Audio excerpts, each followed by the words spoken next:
Yeah. Yeah.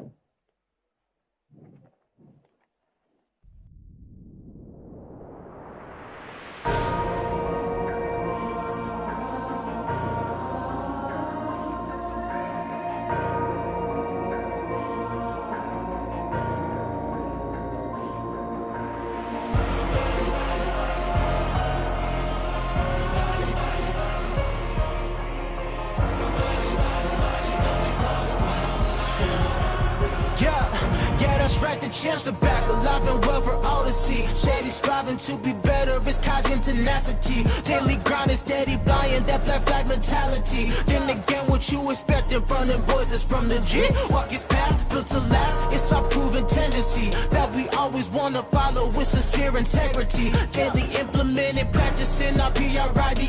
When we do it, then we do it to you conscientiously. We gonna bring an army and they gonna bring that pride. Never what but what we do is seeking him to be our guide. Ain't no mystery, our history won't tell you any lies. Cause this legacy we living with a yeah. Friday night spotlight, see the G, gotta be legacy already. Look around G-Town lockdown, you know we gotta rock. What it means, what it seems, what the dreams like, teams like, things you hear about to get. Bring a game, let the chains do the same, make it rain like.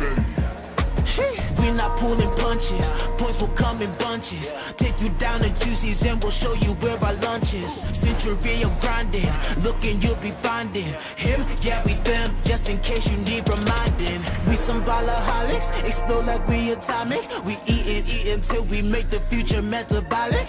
Ride until we die with Buckeye pride, it's a must. Endless love from above and God we trust. We gonna bring an army and they gonna bring the pride. Never what but what we do is seeking him to be our guide. Ain't no mystery, our history won't tell you any lies. Cause this legacy we living with the Buckeyes.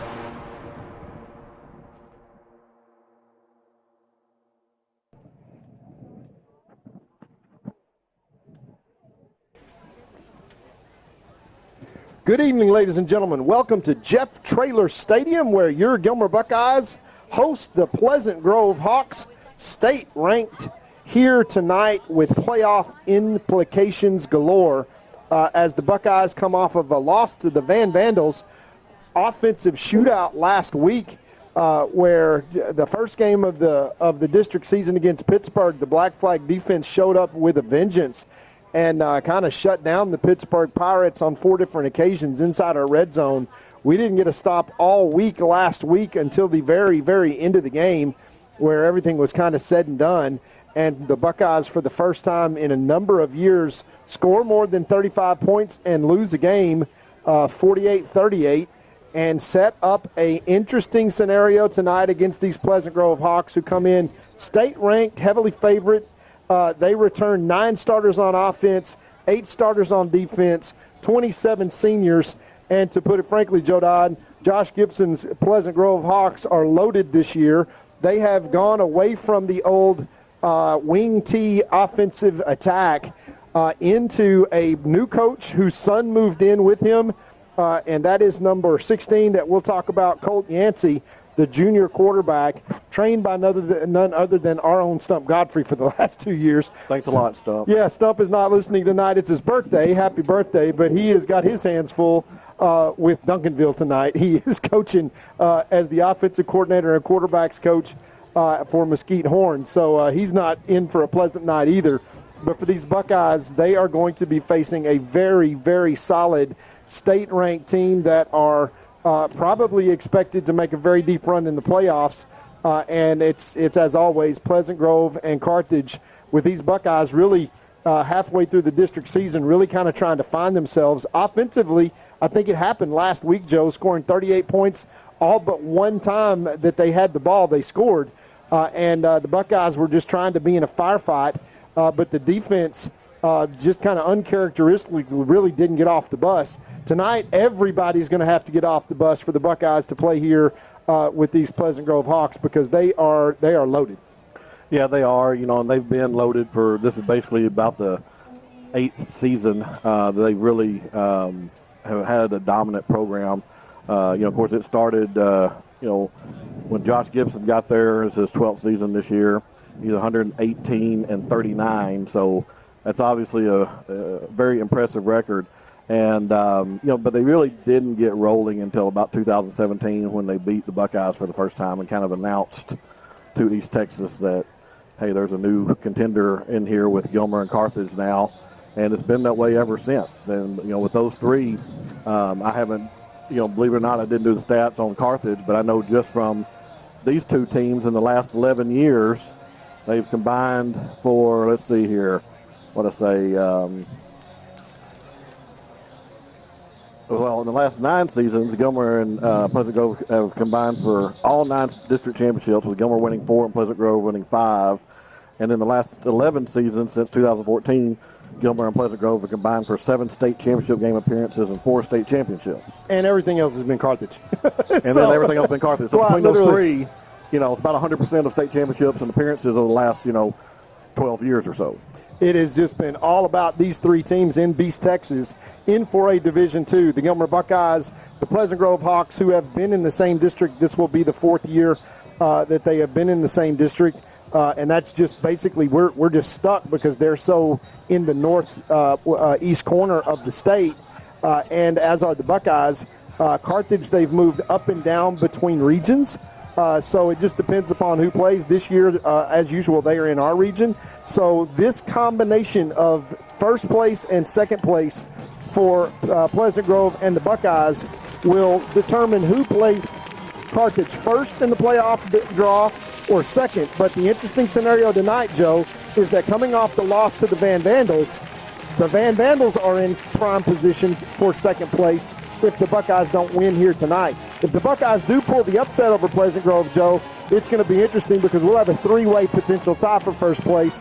Then we're going to have to go to points and tiebreakers, and we're going to be doing math into November. Well, that's going to be a tall order for the Buckeyes tonight. We just have to be honest with everybody out watching because, as Coach Metzel said on the Sunday coaches show, that in the first 5 games of the season, the Buckeyes had 15 players miss at least 2 games each. And, of course, last week we had another big part of the offensive line who was playing in a different role because of a previous injury. So now we're down to our 3rd-string center, I believe it is. And the Buckeyes have just been riddled with injuries this year.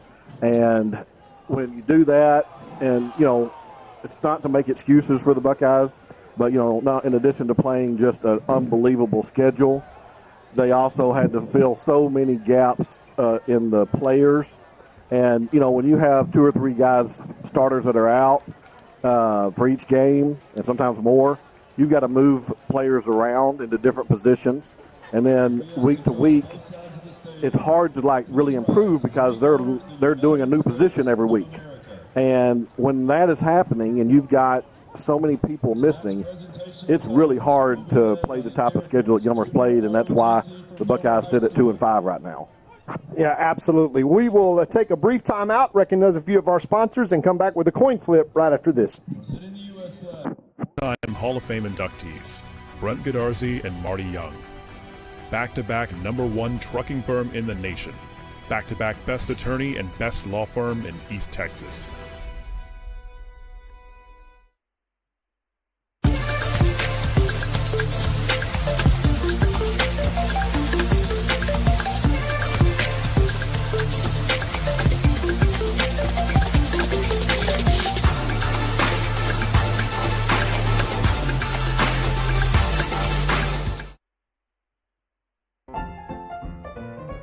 Since 1900, our customers have relied on and placed their trust in First National Bank of East Texas. Today, we remain committed to earning that trust and serving the needs of families and businesses throughout East Texas. Because time never stands still, you can depend on us to meet the changing needs of future generations for the next 125 years. You can bank on that. First National Bank of East Texas.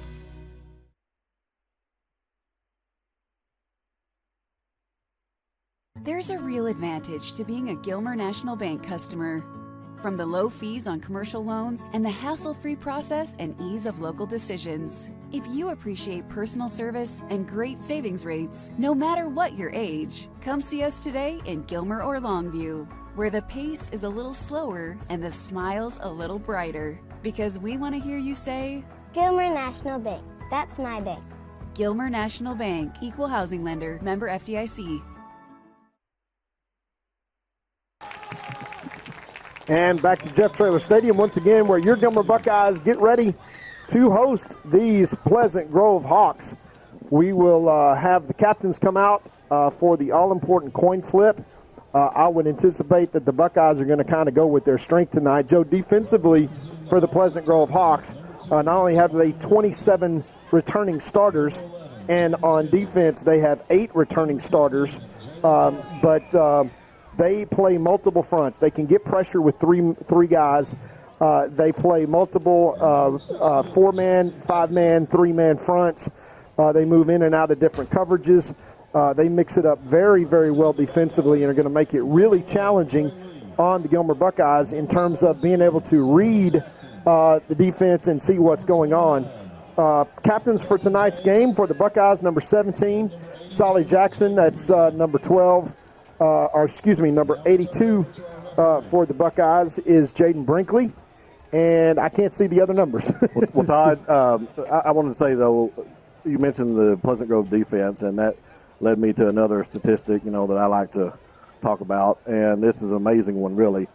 In the last 370 games that the Gilmer Buckeyes have played, 370, okay, dating back to 1997, Gilmer has been held scoreless only twice.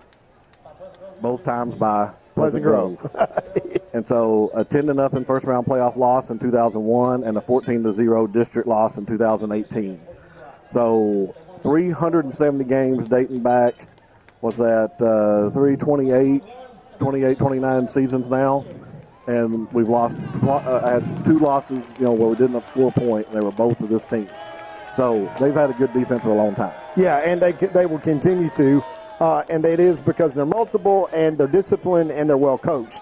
They won the toss and will receive, so they will start out tonight receiving the football. And everything's going to revolve around number 16, Colt Yancey. Well, you mentioned him being trained by Stump, and I guess you just assumed everybody would understand what that means. They're not in the wing tee anymore. No, that's correct. They're in the spread offense, and his dad is the offensive coordinator, as Josh does over there what he does quite often in that weird district in Texarkana. We look down and say, wow, there's about 45 guys suited out for Pleasant Grove. There's 27 seniors. You would think, wow, next year the cupboard's going to be empty. Folks, next year we'll be sitting here saying they have 27 seniors. Just guarantee you it's going to happen simply because the way that people can move around up there freely in that district, in and out of the state of Arkansas, Texas High, Liberty High Low, Pleasant Grove, Arkansas High, and pretty much open up to the entire state of Arkansas all the way to Little Rock, is available literally next game if they want to move into the district and play. And so they kind of have a wild, wild west district up there. I mean, we can't even get people that can want to transfer from Harmony to Gilmer eligible. Yeah, and now they got 27 seniors for the 5th year in a row with sitting up 45 guys. So the Buckeyes 2 kicker formation, which is something that we've gone to try to create a little bit confusion and try to eliminate the big play and the big returns. Let's see what we happen here as we have a pooch kick that goes up and it's going to be taken at the 21-yard line and returned. And it's going to be broken out to about the 39-yard line where he's ridden out of bounds by number 4 for the Buckeyes, Amari Garrett. The black flag will come out in relatively short field. That's probably 61 yards away from pay dirt from Pleasant Grove. And they will sling it, Joe. Once again, number 16, Colt Yancey, the quarterback. He is going to be in the spread formation. He's a big boy, Joe. He's about 6'3", probably 225, big lower half, hard to bring down. He's not a real scrambling threat, but he can stand up in the pocket, escape, and deliver the football down the field. He can sling it. Well, if anything, the Buckeyes defense is well prepared, having faced teams like Kilgore and Brenham and et cetera. So, it definitely is going to help them to face Pleasant Grove tonight. Here's 1st and 10, motion across the face. They're going to fake this. Colt Yancey's going to drop back to throw. He's going to throw it out in the flat. Tackle is broken, and a 9-yard pickup there on 1st down. That's just the tight end leak from the side. Well, they said he stepped out. Looks like 4 yards, though. Instead of getting the tackle that was missed, at least he forced him out of bounds, so that's good. But, that's just another example of the Buckeyes just missing by a little bit. That time they were saved by stepping out of bounds, but in a lot of games previously, especially last week, a lot of missed tackles, a lot of missed assignments, and the Buckeyes can't do that tonight and expect to have any chance to win. Exactly. 2nd and 6 for Pleasant Grove from their own 44. And it looked like the Buckeyes jumped off sides. It's going to be a free play. If they're going to throw it up, and that is going to be batted down. Good defense by number 25 for the Buckeyes. And that was Jesry Johnson. Let's see if that is a flag. Well, I'm sure it's going to be, and, you just say, well, okay, it doesn't matter because, we were offsides anyway. Well, yeah, it does, because if they'd have completed that pass, they would have declined the offsides by the Buckeyes defense and taking the ball right there. So what a great defensive play. You saw him make a perfectly coached play of just ripping that ball out once it got into the receiver's hands. You can't play it any better than that. Yeah. Pre-snap penalty still cost the Buckeyes 5 to give Pleasant Grove a 2nd and 1. So this is a shot play, Joe. What I mean by that is they have a free opportunity to take a shot down the field between that big offensive line. The Buckeyes touted preseason defensive line is all back home in their right spots with Davion King, Trey Lee, big Tyler Hagler, and Jet Bates. And they just got to get pressure against 6 guys blocking 4. And that is a big physical offensive line. Long pass down the field, all by himself. Blown coverage by the Buckeyes. And number 2, for Pleasant Grove, that is Jamarian Richardson, just walks into the end zone. We'll watch this replay. We do not have it from a wide angle, but nobody in the middle of the field for the Buckeyes as coverage just completely breaks down. And that was about as easy a touchdown as it gets. And that is 63 yards. And 3 plays with 11:32 left in the first quarter.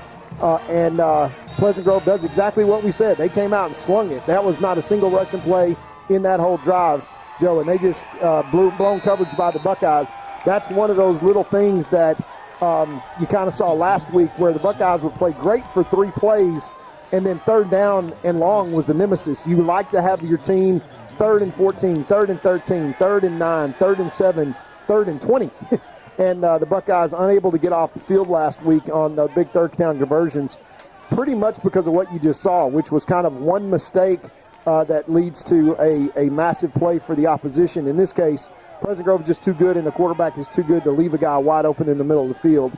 We're not going to get pressure on him enough for him to not see down the field. And the Buckeyes now are going to be, in a track meet with a minute and 28 seconds gone. Pleasant Grove takes the ball to receive, puts 7 points up on the board, and now it's going to be up to the Buckeye offense to fight fire with some fire and stay in this game. Just 28 seconds, all that one to it. So. Oh, 28, yeah. Sorry, not a minute 28, just 28. Here's the deep kick. It's going to be fielded at the 2-yard line. Return up, it's got a crease, and that's number 21, the running back, out to the 31-yard line. That's Aiden Thomas, the young sophomore. He is so promising, Joe. He really kind of shined last week, and it's good to see him. We got a flag down. We'll see what that call is. Yeah, hopefully it won't be against the Buckeyes because they've got, decent field position. The area where it's thrown is kind of a strange area because it was about 15 yards away from where the tackle ended. So I'm not sure exactly what that would indicate. Let's see.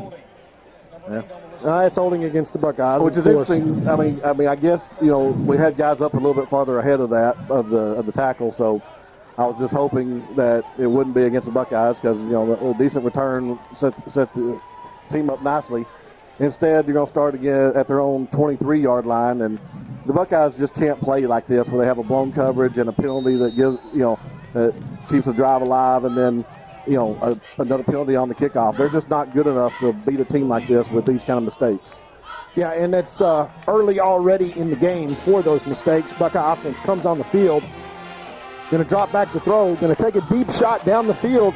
And number 12 gets behind him, holding him like, thank you, finally. They were holding his jersey like crazy. And luckily the back judge, and that might be his call probably. I've learned a lot since my 2 boys and my 2 brothers are refereeing this year. That I've learned that different officials are the ones that are supposed to make certain calls. So I get mad at an official on the sideline, for instance, that's staring right at the play and doesn't throw a flag, and you're like, "What are you doing? You blind?" Only to realize that later, as a back judge, supposed to throw it, and he did in this case. Yeah, and the Buckeyes fortunate and taking the shot. You notice that was double coverage. They had quarters. We ran right by it with the two big safeties back there. But the Buckeyes going to move the chains now. Gets that holding penalty back to the 33-yard line. Here's Taylor once again is going to hold that ball, tuck it in, avoid one man in the block, and make a nice 5-yard gain. And that's a victory play for the Buckeyes. Well, that was an easy read for the quarterback because when he went to hand the ball off, they already had a defender being tackled. So he said, well, you know what, I'm going to pull this one and just try to see what I can do. Yeah, and a great decision, and that is Zay Taylor's, that's his stock and trade, is good decision. 2nd down and 6 for the Buckeyes. As once again we drop back. Taylor with scramble drill throws it down deep, and that's going to be that was a touchdown, Joe, last week. The same exact play that was to Solomon Jackson, and I'm not sure that Zay Taylor shouldn't have tucked that one and run it a little ways. He had some green grass in front of him behind Big 72 Ismail Kamara out on the left-hand side, but this defense is much different than Van's defense. Yes, much different. Big, physical, and we got to take the yards when we can get them. And that incompletion sets up a big 3rd and 6. Let's see if the Buckeyes have what it takes to convert here. Trip set out to the left-hand side. Zay Taylor's back in the shotgun. He's going to take the snap and drop back. Great protection, and he's got a lane, and he pulls it down to run, and he's got the 1st down. Zay Taylor with a great scramble. Yeah, great job by Zay Taylor. I know you saw, but those at home, if you saw number 8 for Pleasant Grove, you didn't see him really in the frame until Zaid started to scramble, and then you saw him shoot. So you knew that he's actually spying Zaid. So that's his assignment, to spy him. And he's a great athlete. It shows you how good athlete Zaid is. Make him miss, and you go ahead and pick up the 1st down, which is huge. Yeah, big 1st down, maintaining possession of the ball, which is going to be big for the Buckeyes here tonight, to try to keep the ball away from that slinging the ball around offense. Let's see if they try to get pressure here. Up the middle, great hold there by 6, Tavion Horn. Ducks one man, takes it all the way down to 35, and that is good blocking up front by the Buckeyes. Tavion hits it right off of the left hip of Ismail Kamara, and that was all that he needed to explode forward all the way to the 35-yard line. Another 1st down, now deep inside Pleasant Grove territory. The sophomore running back is one that you can count on. If you've got a little bit of a hole, he's going to exploit it. He's a great running back. North and south, baby. 1st and 10. Here's Zay Taylor rolling out to the right-hand side. He's got room in front of him. He looks a little bit deep and throws it deep to Solly Jackson. Ill-advised pass because it was well covered, and Solly got a hand on it, but unable to pull that in. Yeah, normally you'd say that, but obviously, Zayd's shown that he has the ability and the accuracy to complete a pass like that. It was very difficult. You got, one in front and one behind, and then the safety of already, when he saw that, peeled off the guy in the end zone and came back too. So you're throwing the ball with 3 defenders around, and he still managed to get it on his hand, which is impressive. But that's just, we gotta be able to get open more than that, or we're not gonna have much success tonight. Yeah, that's tough sledding for sure. A 2nd down and 10. The Buckeyes need the 25 for a 1st down. Most likely 4-down territory here. Twins to the right. Here comes pressure. Zay Taylor ducks it, and that is. Let's see, there's no flag there. That's kind of amazing that there's no flag. Maybe they're going to try to let them play like the officials did last week in Van in the 1st half. But, he was being mugged the entire way. You cannot put hands on a receiver after 5 yards down the field, and he was draped on him with hands all around him. Yeah, he was kind of wearing him. That's number 1 on the coverage from Pleasant Grove, Javian Butler, and you just do it until they throw the flag, and if they don't throw the flag, then there's no penalty. 3rd and 10 for the Buckeyes. We need to get at least 5 yards here, Joe, to make this respectable. You're probably in no man's land. You're not going to punt it from here, but you need a positive play. And we're not going to kick a field goal from here. Yeah, no chance. Only 4 seconds left on the play clock. Zay Taylor snaps it. They're going to hand it to Horn up front, and he's going to be tackled for a loss there. And that went nowhere, and now it's going to be 4th down for the Buckeyes. They actually lost a yard. And it looked like they had some confusion trying to get that play in. Like I said, Horn is a great running back, but you can't have 4 guys waiting for you the second you get the ball and expect him to do anything. I mean, nobody's that good. And when the offensive line doesn't get their blocks on, they have no chance, really. Yeah, once again, new unit in due to injuries for the Buckeyes. Dropping back to pass, Zay Taylor. Great protection up front. He throws that one deep, and that is incomplete. We played defensive back there, but didn't really matter, because it was going to be a turnover on downs anyway. Actually, I guess it probably would have been better if he had caught it in the end zone. Yeah, then we'll bang back to the 20-yard line, right? We did what we needed to do, which is take a shot. So the Black Flag defense comes back on the field, and despite a couple of first downs, the Buckeyes do flip the field, but they don't get points. And now look for Pleasant Grove to come out and really sling this all over the yard. Obviously, they needed points, but at the very least, it wasn't a 3-and-out, and they kept the ball for a while, drove down the field, gave, the defense a chance to get a little bit of a rest. So, I mean, it was a small positive. Nice first drive, 8 plays, basically ate about 4.5 minutes off the clock. 8:51 now left in the first quarter, and here is the quarterback once again. They're going to throw this jet sweep. He cuts it all the way back, and there's nobody home for the Buckeyes. And here goes number 2 once again. The Buckeyes have it leveraged outside, but he stops, and very rarely, Joe, do you see that. He's just a good running back and athlete, number 2, who scored the first touchdown. He stopped in his tracks and cut it all the way back, and the Buckeyes just leaving cutback lanes and not over-pursuing a little bit. And in one play, Pleasant Grove flips the field and are now in Buckeye territory, 1st and 10 at the 42. Yeah, you have 3 Buckeyes in position. You think maybe can make a play, but not with that kind of athleticism. So 1st and 10, Pleasant Grove once again. The Buckeyes would dearly love some kind of turnover. Here's motion again. You can see that they've gone to the spread concept.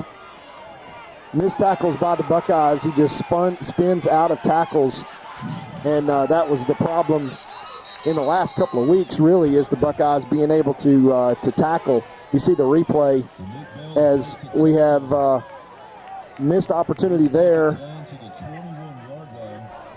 And the safety, as Coach Metzel said during the coaches' luncheon, when the guys in the secondary are leading your team in tackles, it's probably not a good thing. They made about 65% of the tackles last week back in the secondary, and that's just because those front 4 were just kind of having a hard time with 6 blocking 4. That's the exact same thing they're doing, but this offensive line is, believe it or not, Joe, bigger and probably more physical than Vans was. Oh, definitely. And now they're knocking on the door of the red zone. 1st and 10 from the Buckeye 22. Dropping back. It's going to be a quarterback draw, and that's going to be stopped dead to rights. That's not something that is going to work very often. That quarterback is a great passer. He's not athletic enough to run away from a lot of people. Yeah, I'm not sure I'd ever call that. Now, he said his dad is offensive coordinator, so maybe that's, dad just thinking he might be a little bit faster and quicker than he is. But I think I'd just leave him back there to hand the ball off and to throw the ball. Yeah, that's 2nd and 13 now from the 25 as the Buckeyes have them going. Now, I'm not sure what kind of kicker Pleasant Grove has, but I think in this situation they're just going to try to go to the end zone for points, and they can throw the ball. Lucky for the Buckeyes, lots less room to defend. That's going to be a screen flare out to the side. Number 10, watch him all night long. And that blocking is the back not called there. Yeah, there's been several things that are not 3rd and long, nevertheless, 3rd and 8 here for the Buckeyes defense to get them off the, they're, like I said, probably 2 down territory if they don't have a really, a good field goal kicker. But this is very similar to last week where many times Buckeyes had, the offense at 3rd and long, and they just could not stop him after that. Yeah, Walker Wright is number 10, Joe, and watch him because he's the go-to guy for number 16. The quarterback, Colton Yancey. Dropping back, they're going to fake that, and once again, they're going to throw it out to the tight end. And Jet Bates makes a great stop, and now the Buckeyes with an opportunity on 4th down. He plays off his defensive end standpoint, finds that tight end, and stops that basically for just a 1-yard gain. So 4th and 6, Joe, and this is where you got to make your money, right? At the end of the day, if you're going to stay in games like this, the 4th downs, the 3rd down and long that the Buckeyes just stopped, now you got to do it on 4th down and figure out how to make a play.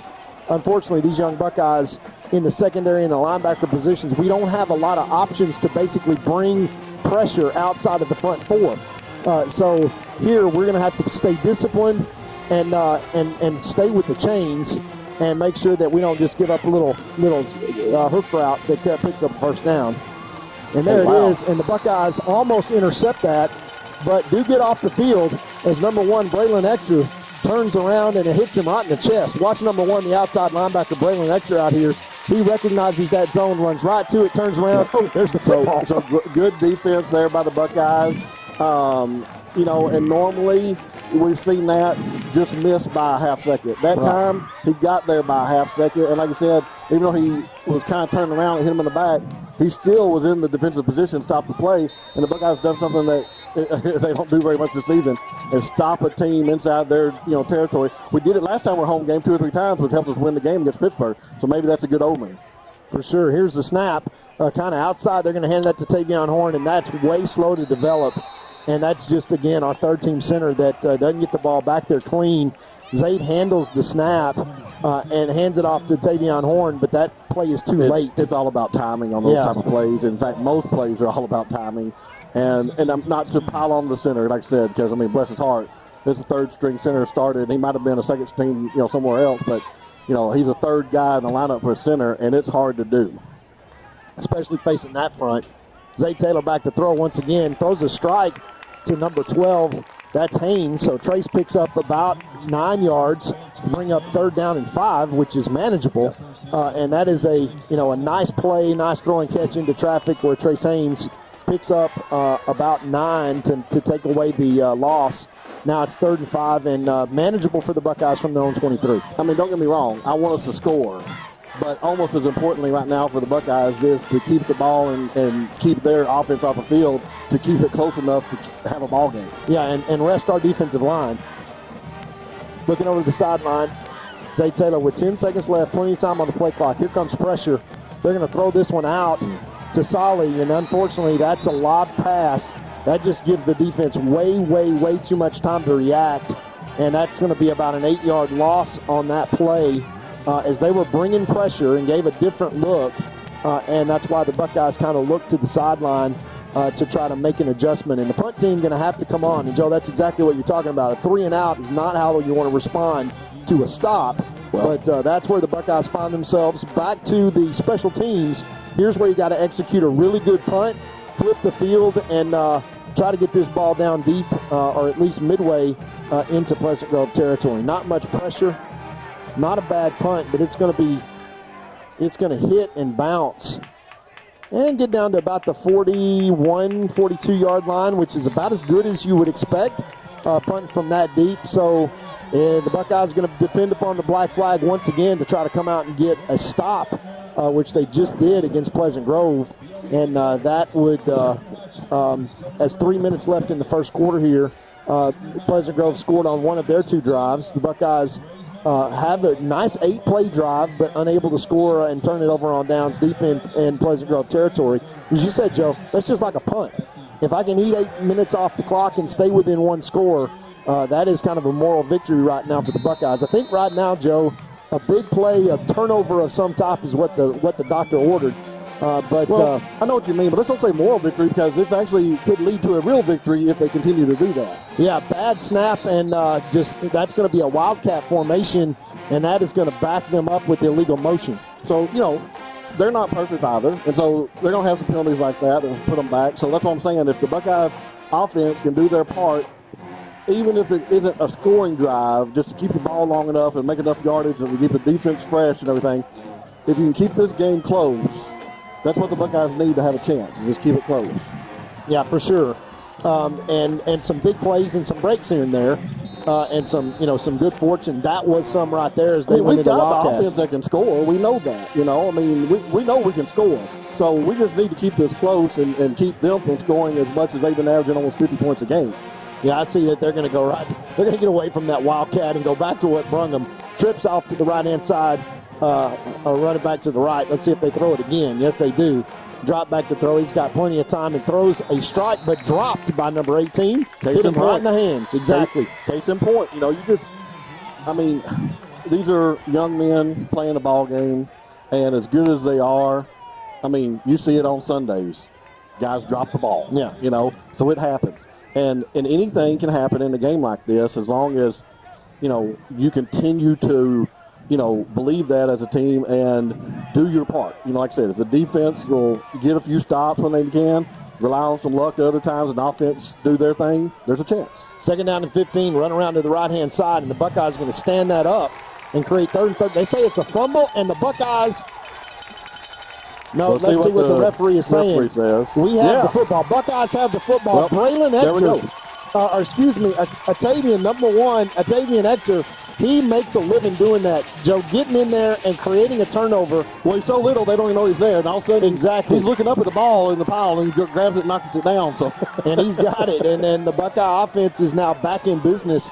1st and 10 down inside of Pleasant Grove territory. The first turnover of the game falls the way of the Buckeyes. And, Joe, this would, with 2:58 left, to get to the end of the first quarter, if the Buckeyes can produce some points here, what more can you ask for? I mean, we played one quarter and we're in this game. All Coach Metzel really wants to do is every play just be in the game, Trips out to the wide side of the football field, single receiver off to the left. Tavion Horn offset to the right. It's going to be max protect. Dropping back to throw is going to be Zay Taylor. He's going to throw this one up, and it's going to be intercepted but out of bounds. Thank goodness. So Solly Jackson is trying to direct traffic there. You know, something like that, I wish Zay would just go ahead and run. I mean, he's, he knows that he's got a good arm. He knows he's accurate. But you do too many things like that, then you're going to get one that's not caught out of bounds. It's going to be an interception. And instead, just take off and run. He's so talented. There's more white jerseys back there than there are black jerseys. They've got numbers and coverage. You count the DBs. They're in 5 deep right now. The Buckeyes trying to spread them out and create space. But you're right, Joe. You got to take advantage of that green grass. 2nd and long, you got to think it's 4-down territory. They'll bring pressure here. They're trying to get outside. Zay Taylor tucks it in, and there's his legs right there that you talk about. Well, almost breaks that tackle. If 15 hadn't held onto that ankle, he'd be dancing near the end zone right now. And we've seen Zay Taylor do that a number of times. 3rd down and 4 now, and that's a great situation in 2-down territory, deep in Pleasant Grove territory. But now watch them load the box and bring pressure and try to get a tackle for a loss. Exactly what happened on 3rd and short here in the last drive, and the Buckeyes found themselves in 4th down and 8 and then couldn't convert.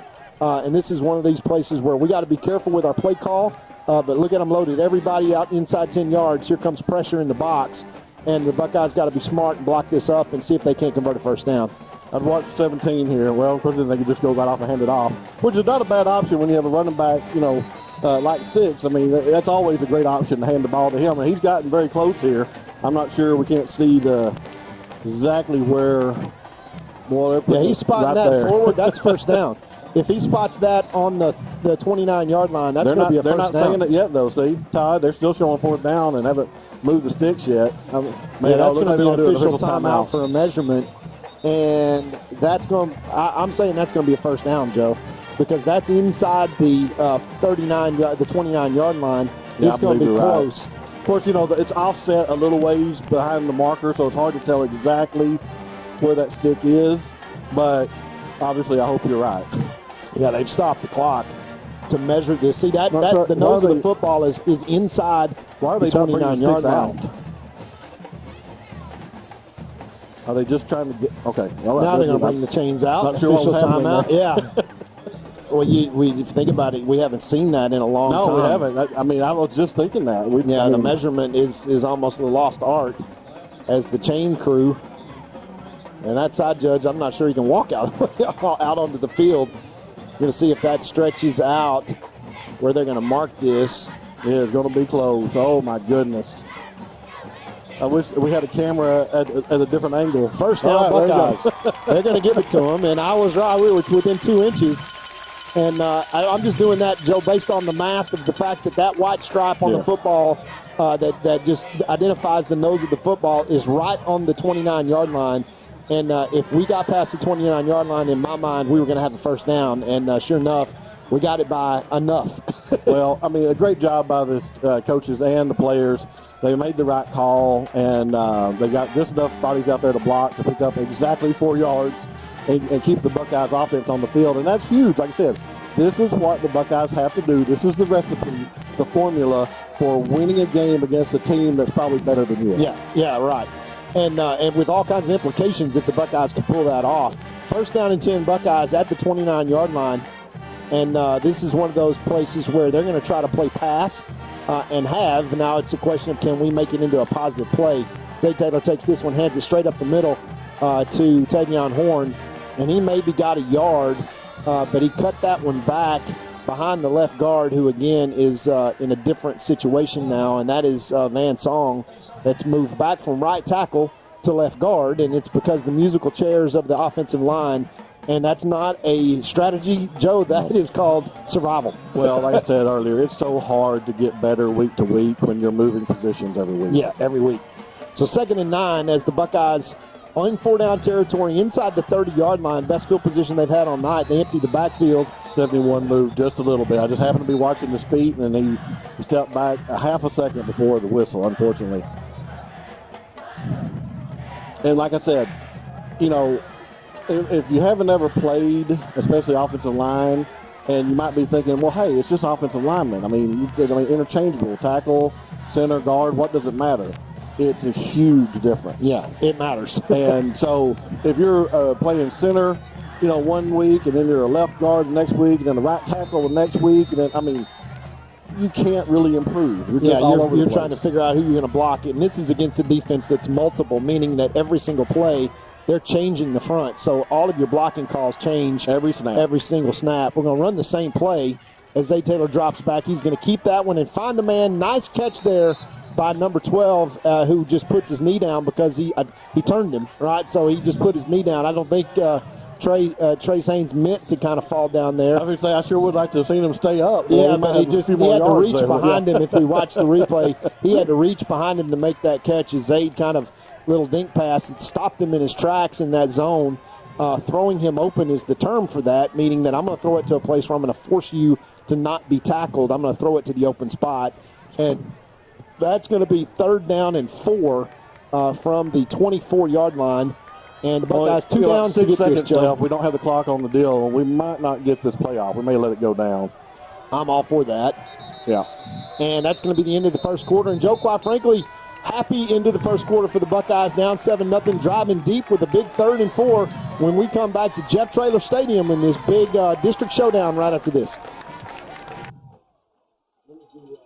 For nearly 150 years, Crowley Funeral Home has offered the highest quality in funeral services to the families of Upshur County for a fair and reasonable price.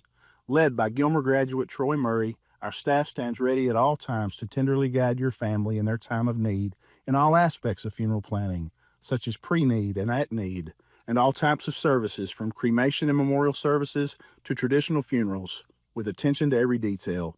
At Crowley Funeral Home, we've been treating families as our own since 1883.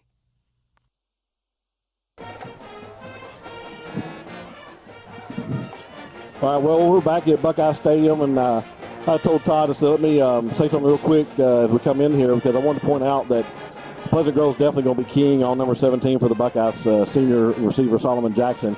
He had what arguably could be called the greatest receiving game in the history of Gilmer football last week that we really didn't notice during the game. He ended up with 11 receptions, which is fourth all time.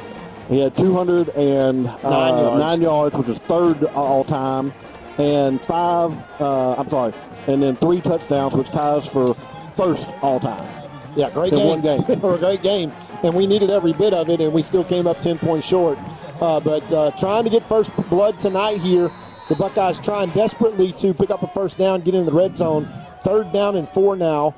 Trips bunch to the left-hand side and offset back to the left-hand side. That's the wide side of the field. Zay Taylor going to pull this one and roll around to the right-hand side. He's going to keep it. And we've got a flag down, although Zay Taylor is going to pick up all the way down inside the 5-yard line. But, Joe, that's going to be a flag against the Buckeyes. Not sure who that call is going to be against. We'll see right here. Oh, that's going to be a hold against 71, Van Song. Yeah, that's it was on his shoulder pad, and they threw it right at him. Man, that's a little picky if you ask me compared to some of the things they've missed on. Yeah, well, let's put it this way. This wasn't the crew from last week. So we sure weren't going to be in a situation last week where there was any kind of holding because that was just called a block last week, even if he got on his back. But that's going to cost the Buckeyes 10 yards. Go from 3rd and 4 and 4 down territory. You know, we always say that 10 yards, but let's be real, it's almost 20 yards. Yeah. Because of where the play ended up inside the 5, about the 2-yard line. And instead, all right, let's be real. So we're at the 34, so that's about a 32-yard penalty, to be honest. Yeah, it hurts, let's put it that way. Untimely penalty there. Great job by Zayd to kind of escape and show his ability to scramble and use his feet. And that's why he's in there at the quarterback position for exactly that reason. But 3rd and 15, Joe, we just got to get this back to 4th down and manageable here because once again we're in no man's land deep in their territory. They're going to drop back in the passing lanes here, bring one extra man rushing, and he's going to get to Zay Taylor and create a fumble, and he ran right through the block of Tavion Horn, number 15, and this is now going to create a punting situation for the Buckeyes. So in 2 plays, Joe, the Buckeyes went from threatening for a touchdown, and you see that just is a blitz. Well, the Buckeyes over the right-hand side are 30 not. just completely missed his block. And and like I said, this team at Pleasant Grove is too good to make the mistakes and errors that the Buckeyes are making. Luckily, it's just 7-0 into the second quarter, so we still have a good shot, but we have to play better than that. Yeah, we can't take an opportunity as the punt comes on, and that's going to go deep into the wide side of the field. Take a fortunate bounce for the Buckeyes, and the Buckeyes going to kill this. Oh, unbelievable. They kicked the ball into the end zone. I mean, you're going to get the ball inside the 1 yard line, and then someone accidentally kicks it into the deal, and it's a touchback. This is just things you cannot do. Yeah, it is just killer. It's just killer. So an opportunity for the Buckeyes to take an offensive miscue and turn it into great possession, and we are standing there by ourselves and kick the ball on accident into the end zone and pull it out. That's 20 free yards for Pleasant Grove. Let's recognize some of our sign sponsors here tonight inside Jeff Traylor Stadium. Gilmer National Bank, First National Bank, Garrett and Glaze Law Firm, Next Gen, AC Contractors, TDR Contractors, Crowley Funeral Home, and Texas Real Estate. We appreciate all of our Booster Club sponsors. And for the Buckeyes, Joe, it is just find a way to make a play and be aggressive. George and Vicky Wolf at Texas Real Estate Executives, because they've got like 500 realtors, and those are 2 of them sponsored it. So. There are two. So handoff straight ahead, and getting the edge is number 30 for the Buckeyes. And kind of got blocked a little bit out to the wide side. That's Austin Blakely. Well, also a sure tackle was made. Yeah. I mean, it was a pickup of 5 yards, but it was a sure tackle. And we've not seen very many of those by the Buckeyes defense lately. And so it was good to see that, and at least it was held to 5 yards. If you can, limit those, those yardage and those broken tackles and missed tackles, that's how you stay in the ball game. Yeah. And to your point, Joe, we just had a 3-play series there that went from an opportunity to score to an opportunity to have them inside the 1, and we let them off the hook. So their offset penalties and turnover, we got to take advantage of those plays. And that doesn't show in the book at all when they knock it in the end zone. Yeah, just throwing it up in the air, and that's going to be fall incomplete. Nice coverage there by number 3. I love seeing their defensive coaches pointing at, oh, look, there's a penalty on the defense there, and it only goes one way, obviously. Yeah, it's got to be both ways. Is that we maybe were there, but it was a kind of an underthrown ball. Well, and, I mean, if he touched him, he literally did not heat his. I mean, both arms were able to get up. He was able to try to come back for the ball. It did not really affect the play. That would have been, cause, I mean, for a crew that is not calling a lot, that would be very very picky for them to do. Yeah. 3rd and 5, deep in the territory. If we can force another turnover, another incomplete pass here, because I think they'll put it in the air, the Buckeyes have a chance to make them punt. They hand it off straight ahead, and the Buckeyes make the stop. And that's what you have to do right there. That's right. Create a 4th down. Big number 54, Tyler Hagler, creating a 4th down. Let's see if they go for it here or if they try to. I'm sure they're going to punt the ball here. Now think about if they had started at the 1 instead of the 20. Yeah, where we would be. Hopefully we'd be getting the ball inside their territory again after the punt. Now maybe we might do that anyway, but I'm just saying every little thing has a trickle effect down, wave effect, how you want to say it, down the road. And it just kills you when you make one little mistake, and it affects you 2, 3, 4, 5 plays down, Yeah, like kicking the ball into the end zone when nobody else is there. Here's the punt. It's going to be out to the wide side, and we're yelling poison, get away from it. It's going south. I mean, hey, I'll take it, 36. First and 10 at the 36-yard line as the Buckeye offense come back on the field. And, again, we just got to get out of our own way, Joe. Untimely penalties. And, the chance to succeed that does not succeed because of what we do, right? It's self-inflicted wounds that drives Coach Metzel crazy. It's a good enough football team. They're state ranked for a reason already. They don't need any help from us. And so when we help them out, it becomes like even more excruciating. So Twins out to the right-hand side, split receiver to the left is Trosbach. Zay Taylor in the shotgun, and they're going to bring pressure once again. Drop back, all kinds of time to throw. Taylor's going to throw it deep. He just throws this up and caught. How? Haynes went up and catches the ball. That, but I don't know how that was caught by the Buckeyes. I Yeah. mean, but, you know, we need a little bit of that luck every now and then, but obviously he also went up and got the ball. Yeah. So great job by Haynes in double coverage. Wow. Reminds you of the Carthage catch that was made a couple of years ago by Brian Webb, who went up and just took it away from double coverage. You can't put covering any better than that, but when we get a complete pass inside the red zone now, here we go, Joe. We now just it's need everybody execution to time. be clean. Exactly. Execute. That's what we need. Execute the way you're supposed to. 1st and 10 inside the 20. Zay Taylor in the snap, drops back, throws this back shoulder, almost caught there once again by Trace Haynes, number 12. And he put it on the back shoulder, but he got contact. It was probably the same call as you talked about that we got before, Joe, where maybe he was there a half tick early, but they didn't call it on us, and they didn't call it on them. I'm okay with that. Hey, I'm fine with that, too. I thought that was maybe a little bit more than the last one, but once again, yes, you can't call it on every play, and so I'm okay with that. But like you said, I mean, there was nothing wrong with that play. Just execute again, and something good will happen. 2nd and 10, 4-down territory, obviously here, as here comes the adjustment from the multiple Pleasant Grove Hawk defense. As play clock down to 2 seconds, we snap it. We're going to hand it off to number 21, and he's going to be stopped because we got nobody out there to block. Well, I mean, we cut it to the outside, but that's not the side to cut it to. That's not where all the really good blockers are. If anyone's older than we are, our age or older, they really didn't have pre-snap reads or anything. We just had a play and you went out and ran it. Ran it, yeah. They don't do that. The offense comes out, and the quarterback and the receivers and everybody, they read the defense, and then they go with an option they have called. And then when the defense then shifts into something else, and now that play may not work. Yeah. That's what happened. That's exactly right. 3rd down and 11 now. Still 4-down territory inside the 20-yard line. Zay Taylor takes the snap. They pick up the blitz. He flushes to his left side. He's got a man. He breaks a tackle. Zay Taylor makes one man miss inside the 5-yard line, still driving. And here comes the power to push him in.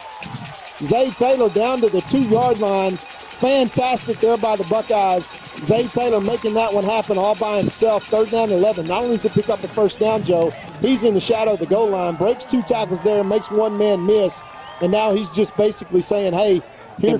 Pleasant Grove is saying what we say. How does that guy do that? How does he do that? Yeah, it's called. We've got athletes. We can play with these guys. We just can't make mistakes and not execute. Well, execution is the name of the game now. 1st and goal from the 2. And, Joe, you know, the first possession of the game last week against Van, we had that. New quarterback in right now, Todd. I'm not sure if he got hurt or what we're doing here. Yeah, now Zay Taylor is playing basically with a dislocated shoulder there, as we're also going to have this, and again, we have a penalty pre-snap that's going to back us up 5 yards. Do we see it or do we call a timeout? Timeout. We took timeout. Fantastic. We're going to take a timeout as well. Come back with hopefully the first touchdown of the night. 1st and goal, Gilmer at the 2-yard line of the Pleasant Grove Hawks, trailing 7-0. We'll be right back.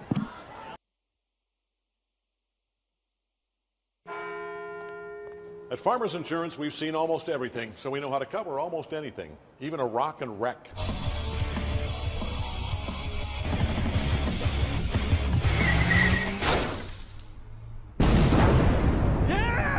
He rocked and rolled right into it, but we covered it. At Farmers, we know a thing or two because we've seen a thing or two. We are farmers. Bum, bum, bum, bum, bum, bum.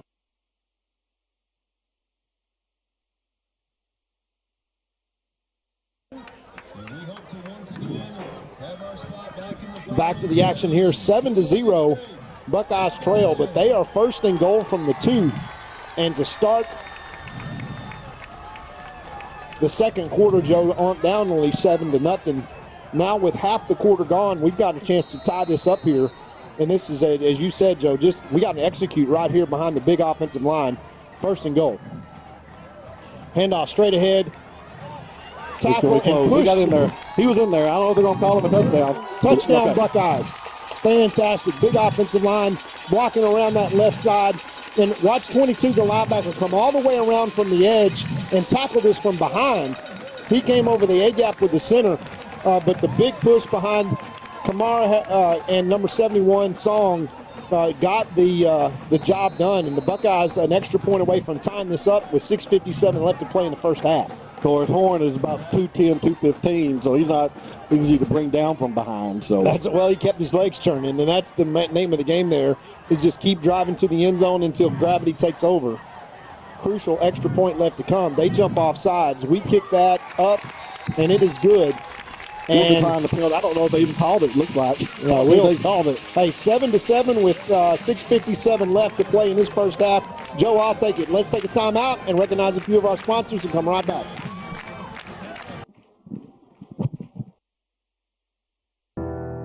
When tragedy strikes, you don't want to be in a position where you're second-guessing your lawyer's ability or the resolve to get you fairly compensated. When you hire Goddard & Young, you know you're hiring a law firm that has nationally ranked settlements and verdicts. We have over 2 decades of experience holding 18-wheeler companies accountable for their negligent action. Don't make the mistake of hiring anybody else. Hire the best. Hire Goddard & Young.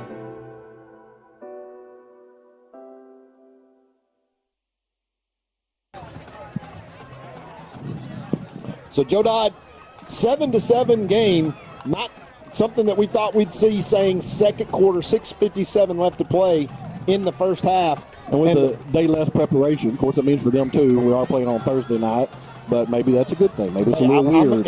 If we wind up winning this thing, Joe, I'm going to vote for Thursday night starts from here on out. We play a state championship on Thursday too. I'm all for it. I'd be for that. Buckeye kicking team with a pooch kick.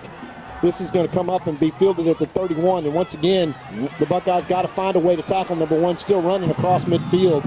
And the nightmare of special teams the Buckeyes have had all year continues.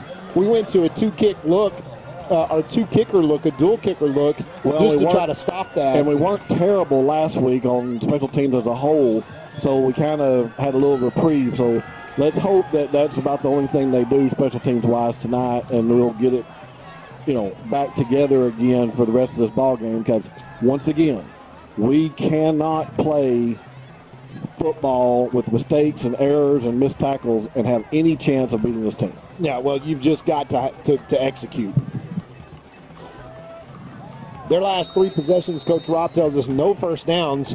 So 3 straight possessions without moving the chains. But they start right now at the 46-yard line of the Buckeyes. They're going to hand this off straight ahead. And the Buckeyes going to stop that one for maybe a 1-yard gain. And the linebacker's just able to find a way to fight number 10, Corbin Jones, who's young secondary's got to be doing a good job because of coverage, because they are electing not to throw as much as they have been. And even when they are, there to throw, obviously they haven't completed but one broken assignment, real long pass. Right. Well, the Buckeyes in this thing for now, Joe. Second down and let's call it 9 from the Buckeye 45-yard line. The black flag with another opportunity to come up big here. Back to pass once again, and you're going to see that over and over and over again. Finally get some pressure. He's going to throw this one up, and it is going to be caught at the 15-yard line, getting behind our coverage, number 4. I'm not sure what. Amari Garrett's just a double move. Watch this. Garrett bites on that move, and he just runs an up and out and gets behind Garrett. And that is kind of reminiscent of the first touchdown that was scored.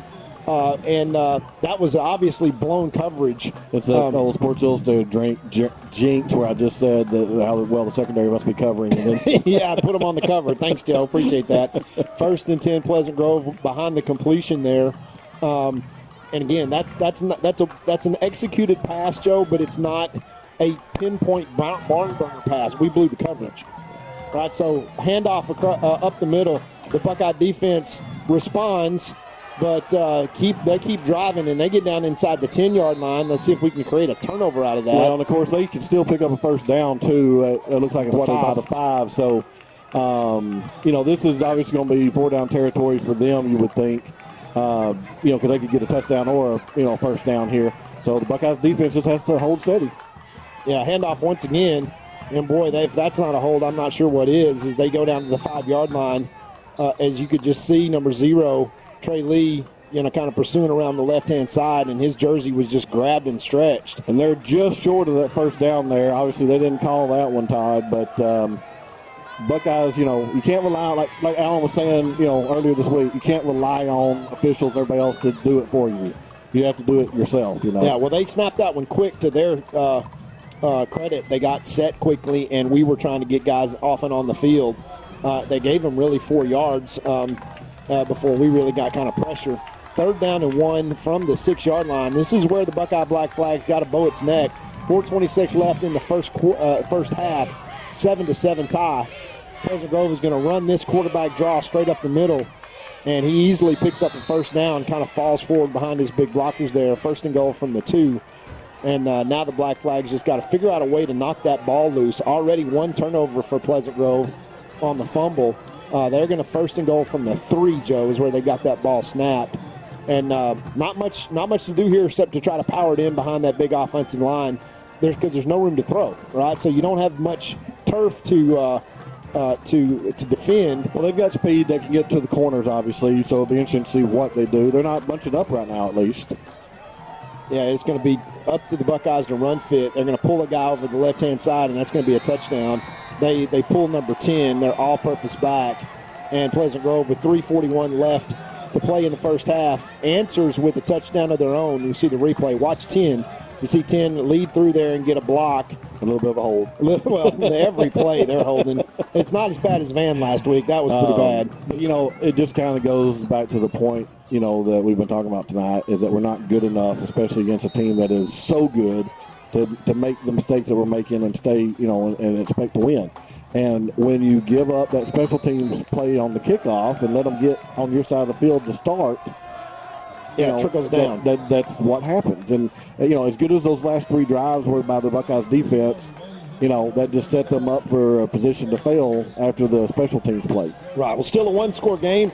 The Buckeyes with 3:41 in it. And remember, we will get the ball to start the second half, Joe. So this is 4-minute drill territory. What does that mean if you're a fan out there? It means that not only do we need to score, Joe, on this drive, we need to eat the rest of the clock and do it and rob Pleasant Grove of another possession. Because right now, Pleasant Grove has scored on 50% of their possessions. They've had the ball 4 times. They've scored twice. Now, I did talk to Rusty before the game and mention how Van's clock operator was the MVP of the game. Yes. And maybe he'll, you know, channel in case we have the same scenario.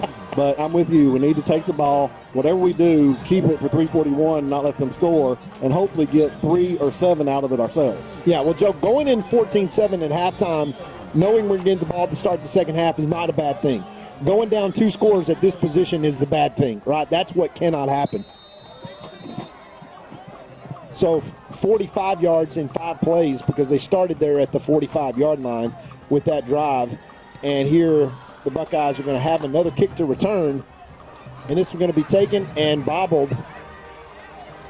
And Ford Garrett returns this out to about the 22-yard line. See, that was Six Horn. That is the running back that got north and south.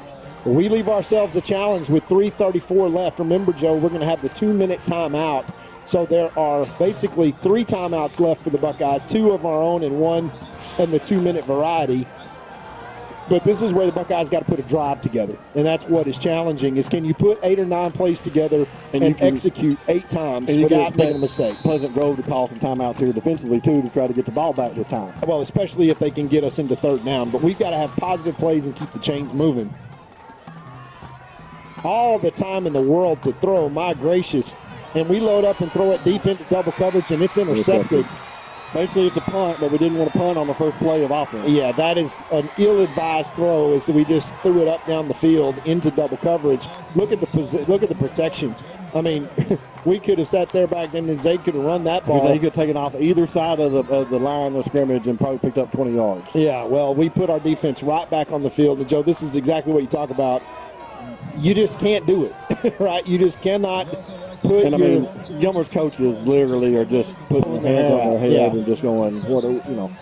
And it's, you know, like I said, these young men do the best they can, but they're going to make some mistakes, and you just hope that they don't make big ones, and that was a big one. Yeah, giving it right back to Pleasant Grove and giving them an opportunity with 3:26. Now they only have, 63 yards to go. They're going to throw this one inside, and they've got wide open tight end number 19, and we miss a tackle, and it goes all the way down inside the 30-yard line. So not only we pull a coverage, but we missed a tackle afterwards. And, Joe, that's what happens when you ask the defense to go back out there after another scoring drive that they kind of ran it down 45 yards in 6 plays. Now we go right back defense onto the field, and we just don't have the horses. I mean, we don't have the athletes that Pleasant Grove does. Up front we do, but those big boys are going to get tired having those big offensive linemen lean on them, and you got to give them a break. That was a one-play drive the Buckeyes had and turned it over. One play that took 6 seconds off the clock. And now here we're asking the defense once again to stand up and hold them out of the end zone for 3 minutes, and they got all 3 timeouts plus the 2-minute timeout. This is going to be quarterback draw up the middle, and he's just going to bang straight ahead for about 9 yards. Well, he learned from that first carry not to go sidestep, just go straight ahead. He's a big kid, and so if you just run straight ahead, even if you're not that athletic, and keep your head down and keep pushing forward, you're going to pick up some yardage, especially against this Buckeye defense. So now that quarterback sneak is a viable play that we made fun of a little bit at the first. But, the Buckeyes just doing exactly the opposite of what you said. We come out, we have to do this, keep the ball, do this. First play, boom, there you go. So, I mean, I don't know what to say. Yeah, it's called self-inflicted wounds. Empty backfield with the Buckeye defense now inside the 30-yard line. That's an RPO with the throw out to number 30. Once again, an unbelievable hold. Nothing gets called out there by number 19, literally tackled our cornerback. Number 3. Yeah, you could have called a holding or a block in the back on that one. Smith, watch the replay. They called neither. Yeah, watch 19. He's blocking in the back, holding, and almost tried to pull him down. Referee standing right there looking at it and doesn't throw a flag, but, they're not throwing flags tonight.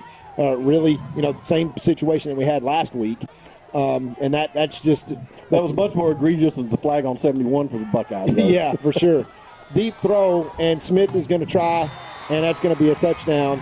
And the Buckeyes go down 2 scores. So exactly what you could not do is exactly what the Buckeyes have done, is this is just man-to-man coverage on the outside, and Smith lets him stay on the outside, doesn't turn his head for the ball, and he's given up about 6 inches in height. Yeah. And he just basically caught it right on top of his head. And now we've got 2-minute timeout. Joe, we'll take a 2-minute timeout and come right back.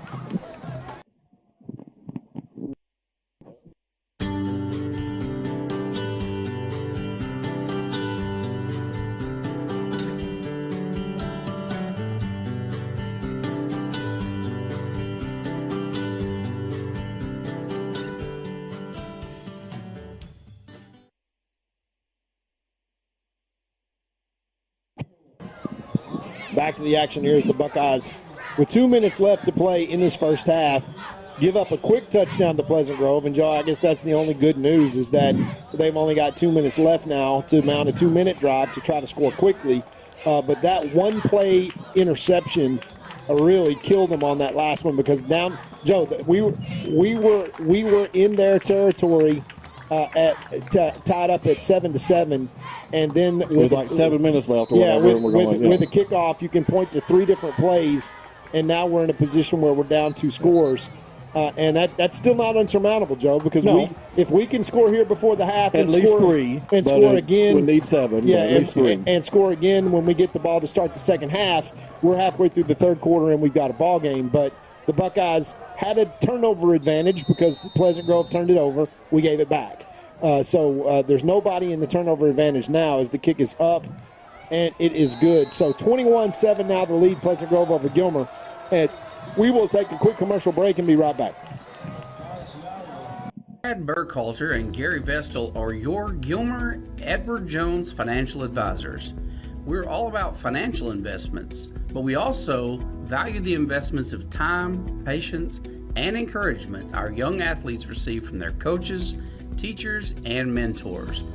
That's why Chad and Gary are proud sponsors of our state champion Gilmer Buckeyes. Call 843-2023 or 843-5794 or visit edwardjones.com for all your investment needs. Edward Jones, member SIPC. So back to the action here as Pleasant Grove gets ready to kick off to the Buckeyes. 2 minutes, and now imperative that the Buckeyes go down and score. Be nice to have a good kickoff return. Yeah, they're going to kick it deep every time and give the Buckeyes an opportunity. It's going to be fielded at the 4-yard line. Once again, the Buckeyes go straight ahead, and we kind of dance. We get to the outside here as 21 Thomas takes it to the outside and keeps running south, and we only get it out to the 26-yard line. So he ran 60 yards, Joe, to get 21 yards north and south. Well, it's better than what it was looking like at first, but, we have to remember that Pleasant Grove's got some speed as well. Yeah, so, they've got good athletes, and they're not having the same issues with their kickoff team that we are having with going to good dual kickers and pooching and one of the problems is we got to have a guy that can kick it that deep. Well, so, how much do you miss our All-American kicker from the last 2 or 3 seasons? I tell him every time I see him, about 3 times a week, coming in and out of the field house with his workouts. Great baseball player. No slight on our current kicker. Yeah, they're just young. We're just babies. 1st and 10 Buckeyes, minute 50 seconds left, 2 timeouts. Imperative that we score a touchdown here. Dropping back to pass, we get pressure. Zay Taylor escapes around the left-hand side, picks up about 5 yards, gets out of bounds, most importantly, and that's a positive play that keeps the clock stopped, and that's not a bad play. Well, I mean, yeah, although I would have been fine if he stayed in bounds. I mean, we don't want them to touch the ball again. I mean, yes, I'd like to score, but I definitely don't want to give them the ball again. Yeah, 2nd and 6 now. This is right where the Buckeyes want to be every single play. Is in manageable downs and keep the clock moving. And again, execution is paramount. Single empty backfield. Zay Taylor back to pass all the time in the world. And he goes forward. Oh, my gosh. We got a flag in the back on the backside. Let's hope it's hands to the face or something like that, because it's probably going to be holding. And you saw Zay Taylor just fumble the ball. I mean, obviously he's trying extra hard to get that yardage, and you got to feel for him, bless his heart. He lets it loose, and he's trying to crawl after it. Yeah. So, here it's probably, I'm not going to say it, but it was 7-7 with 7 minutes to play. Yeah, and now, and that's just good defense, good strip as Zay Taylor's trying to pick up a first down. And with 1:32 seconds left, we do absolutely what we cannot do down 2 scores, which is turn the ball over. And that's your best player, Joe. I mean, when your best player's trying to make a play, sometimes you look up and you just say, look, we can't do anything correctly when we get another situation that is going, in that direction. I'm joined by Mr. Brent Godarzy. How you doing, Brent? Hey, Marty, how are you guys doing? Our Buckeyes that come in and join us here in the booth. And as halftime approaches, we've got basically the biggest supporters of the Buckeyes that we have in Brent and Marty Young, or Brent Godarzy and Marty Young. Well, y'all are family, so we can call y'all by the same granddad's last name. Incomplete pass, and that is our hope, Joe, at this point, is that we can figure out a way to get them off the field, as that turnover is just killer. Yeah, the only bad thing is it stopped the clock, but yeah. Well, they don't have to use the timeout, but we did get pressure, and this is where you can't blow a coverage like we did in the very first series, and we got to figure out a way to get a turnover here, because what you cannot do or a sack. It'd be nice to get a sack. Yeah, what you cannot do is let them score. Yeah. They cannot. We got to keep them from. This is truly the old proverbial nail in the coffin. If they get an opportunity here.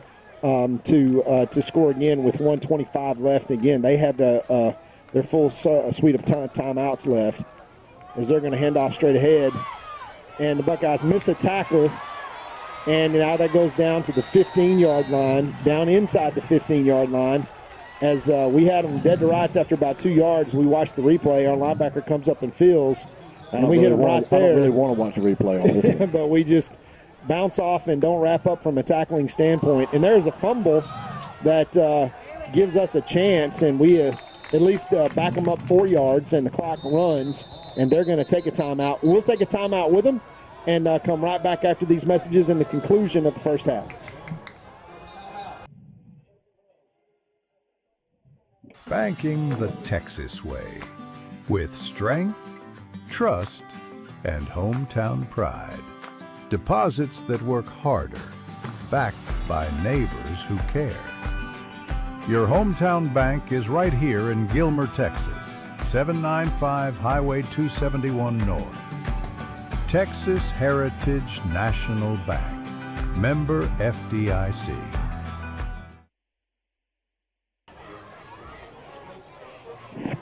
Back to the action here. A minute and 4 seconds left in the first half. Yeah, don't give them any more time. Yeah, the Buckeyes are going to have the ball to start the second half.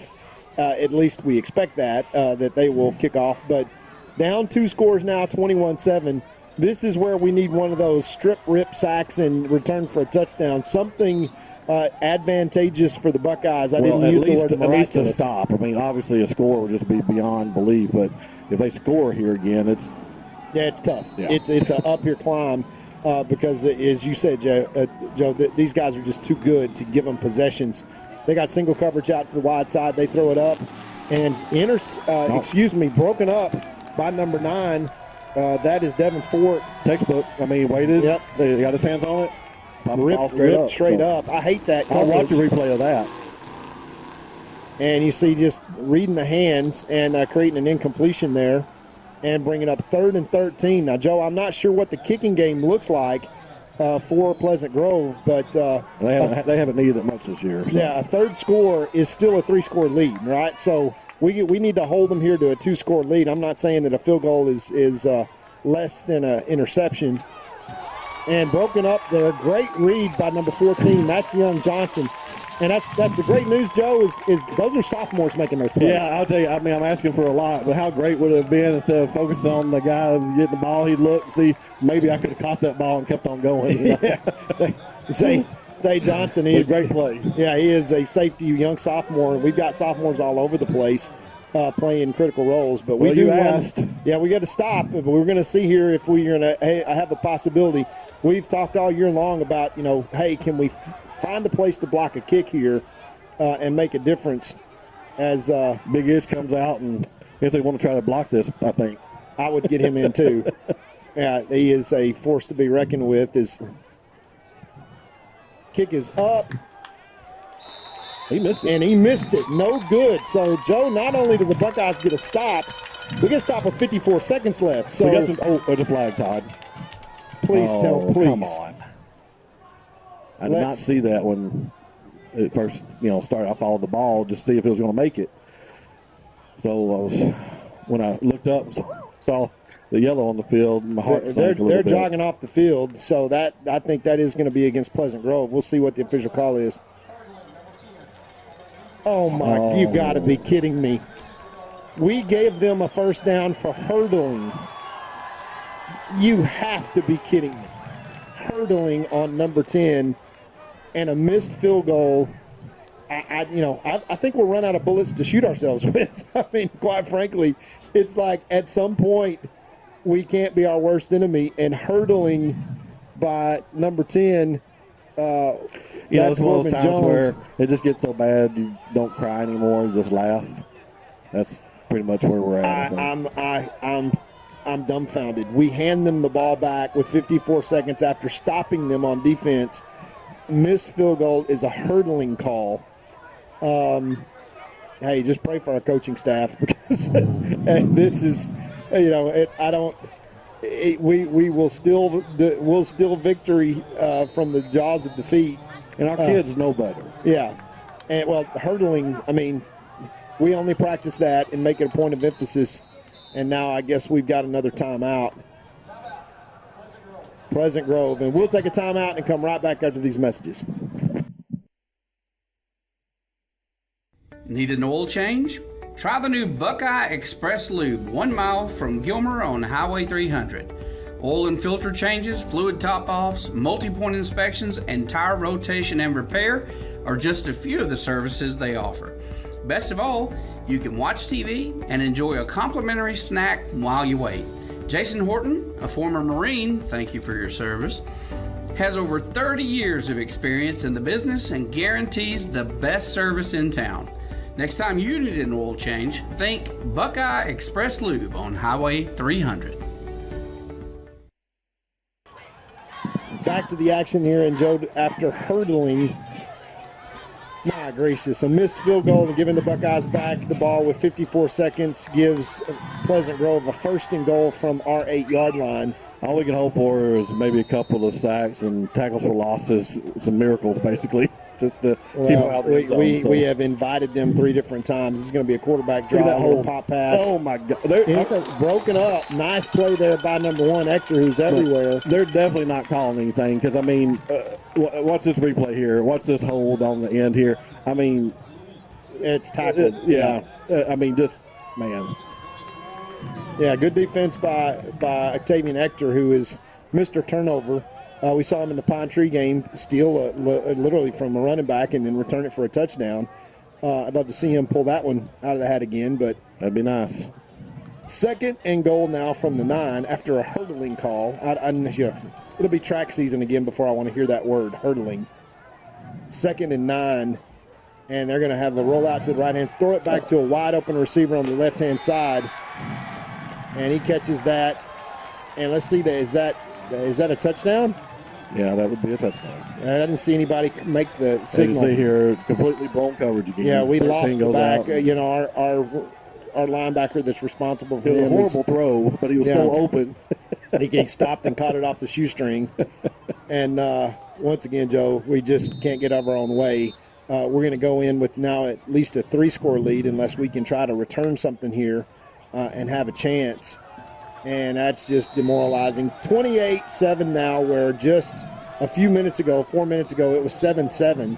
And the Buckeyes, their own worst enemy, here just creating opportunities at Pleasant Grove. Eventually, you're going to take advantage of some of them. So a 3-score lead now. The Buckeyes are going to get the ball back now, and they're going to get it to start the second half.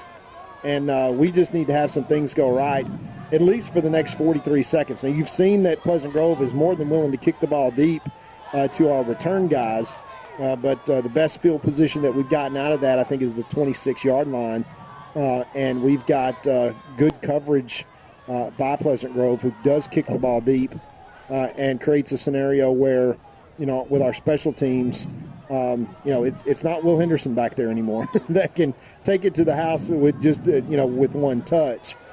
So our young sophomore crew that's back there returning needs to try to get us at least in position to be able to get us into double digits and keep us within shouting distance, knowing that we're going to get the ball to start the second half.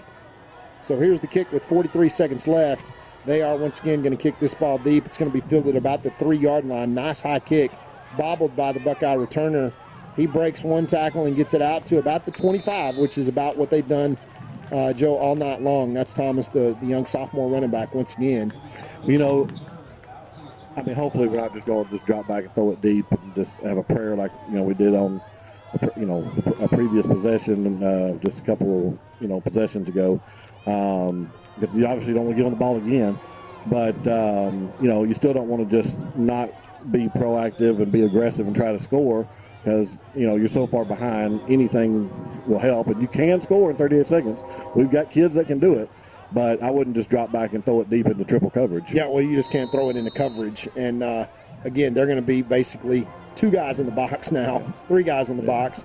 And we are going to take a knee and take the 3-score lead and go in at halftime. And we will head down. How many timeouts stop the ball? I guess they're not going to stop it either. No, they're not going to stop it. So let's see if they make us snap this again. There's 40 seconds on the play clock, so we don't have to snap it unless Pleasant Grove calls timeout. We're just going to stick around and see if they are going to call timeout, which they are not. So, Joe, a disastrous last 4 minutes of the first half turns a 14-7 and hopeful tie ball game into 28-7, and another hole to climb out of for these Buckeyes against the Pleasant Grove team. Other than 4 or 5 plays, the Buckeyes hung around there and played well, but they weren't the plays that counted. So we're going to come right back with our Juicy's halftime show and a word with Brinket Darcy and Marty Young right after this.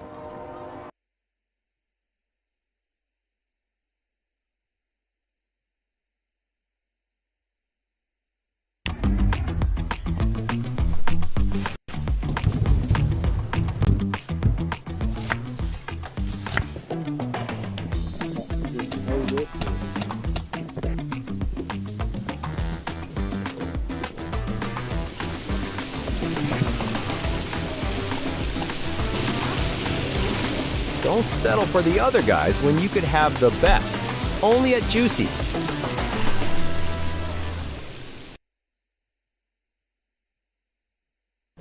It's gonna be alright.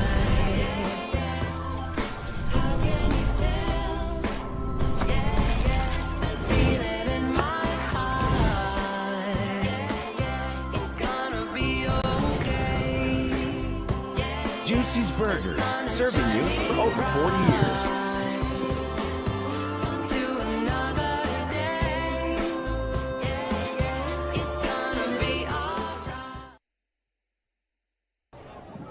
Welcome back to the Juicy's Halftime Show, and it's my pleasure to be joined by my old teammates and classmates and guys that I've known for forever, Mr. Brent Godarzi and Mr. Marty Young. You guys, I tell you what, if there is any year, every year Buckeye Booster Award, you guys are it, and we so much appreciate all y'all's help and support in terms of everything that y'all do, not just for the athletic department, but the band and feeding the band and in the community and the turkeys and the fireworks and everything else that you guys provide. As we're going to try to get it's Marty's got 3. Brent, say check 1, 2. One more time. No, we don't have connections somehow. Hang on just a second. We've got technical difficulties with headsets and trying to get everything connected. I think there's 1 down. Marty, you want to check it? Check. Well, we got Marty. Brent. Check 1, 2. How about us, folks? We figured it out. So we are, unlike the first half of the Buckeyes tonight, we actually have execution on the technical side. So, guys, once again, you guys are kind of the heart and soul from a support standpoint from our whole community, especially the school district and what you do for not just the football team, but really everybody from the band to every one of our programs. Is there anything that you guys don't support? Of course there is, and I'll tell you, it's just an honor to be here tonight.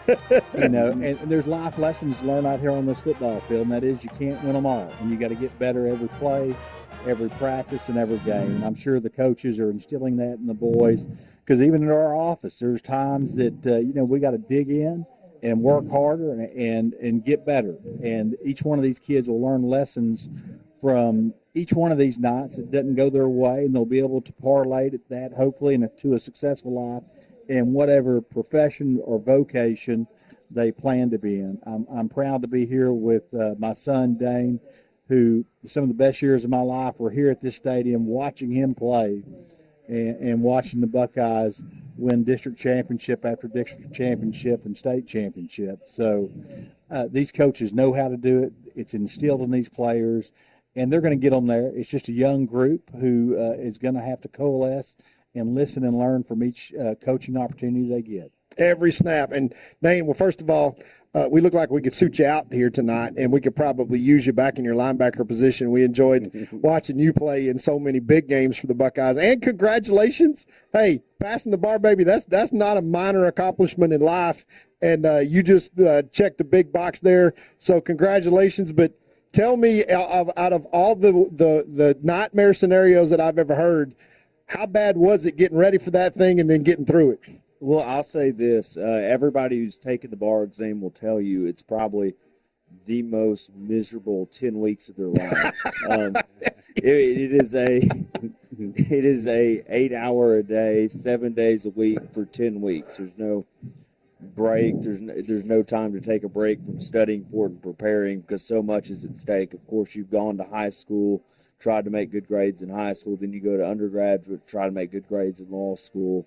And then, of course, you go to law school, learn about the law, learn how to apply it in courthouses so you can help your clients. And you put in these many years of work, 7 years of undergrad and law school, and then it all comes down to this one test. So all you could do is put yourself in the best position you can to pass it so that hopefully, you can do the best thing you can for your clients and get to the courthouse. Well, I can tell you, we weren't surprised. So we've watched you do it, and, of course, you coming through this program – a lot of times where you were not, totally encouraged walking off the field. You left here multiple champions of so many big games and played in so many situations. How did those situations teach you how to prepare for those miserable 10 weeks?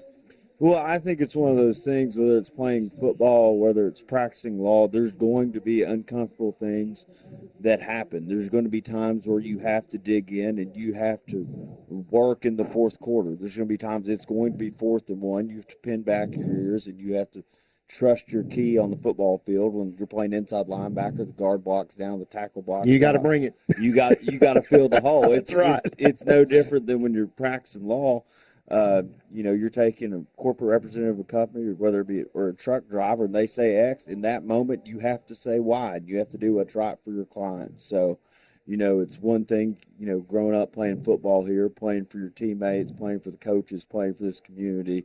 And then I got to apply what I've learned on this field to, representing my clients, because each time you're not just playing for yourself, you're playing for others. So it was a good lesson to learn, and I've carried it through the entire time. Well, like I say, we're not shocked. And we called it when you were about 7. So it's nice to see. But congratulations, man. Seriously. We're so proud to have watched you go through and do what you've done and come out the other side to now you're in this position and with your dad and with Uncle Marty and back home and feeling comfortable around where you're at.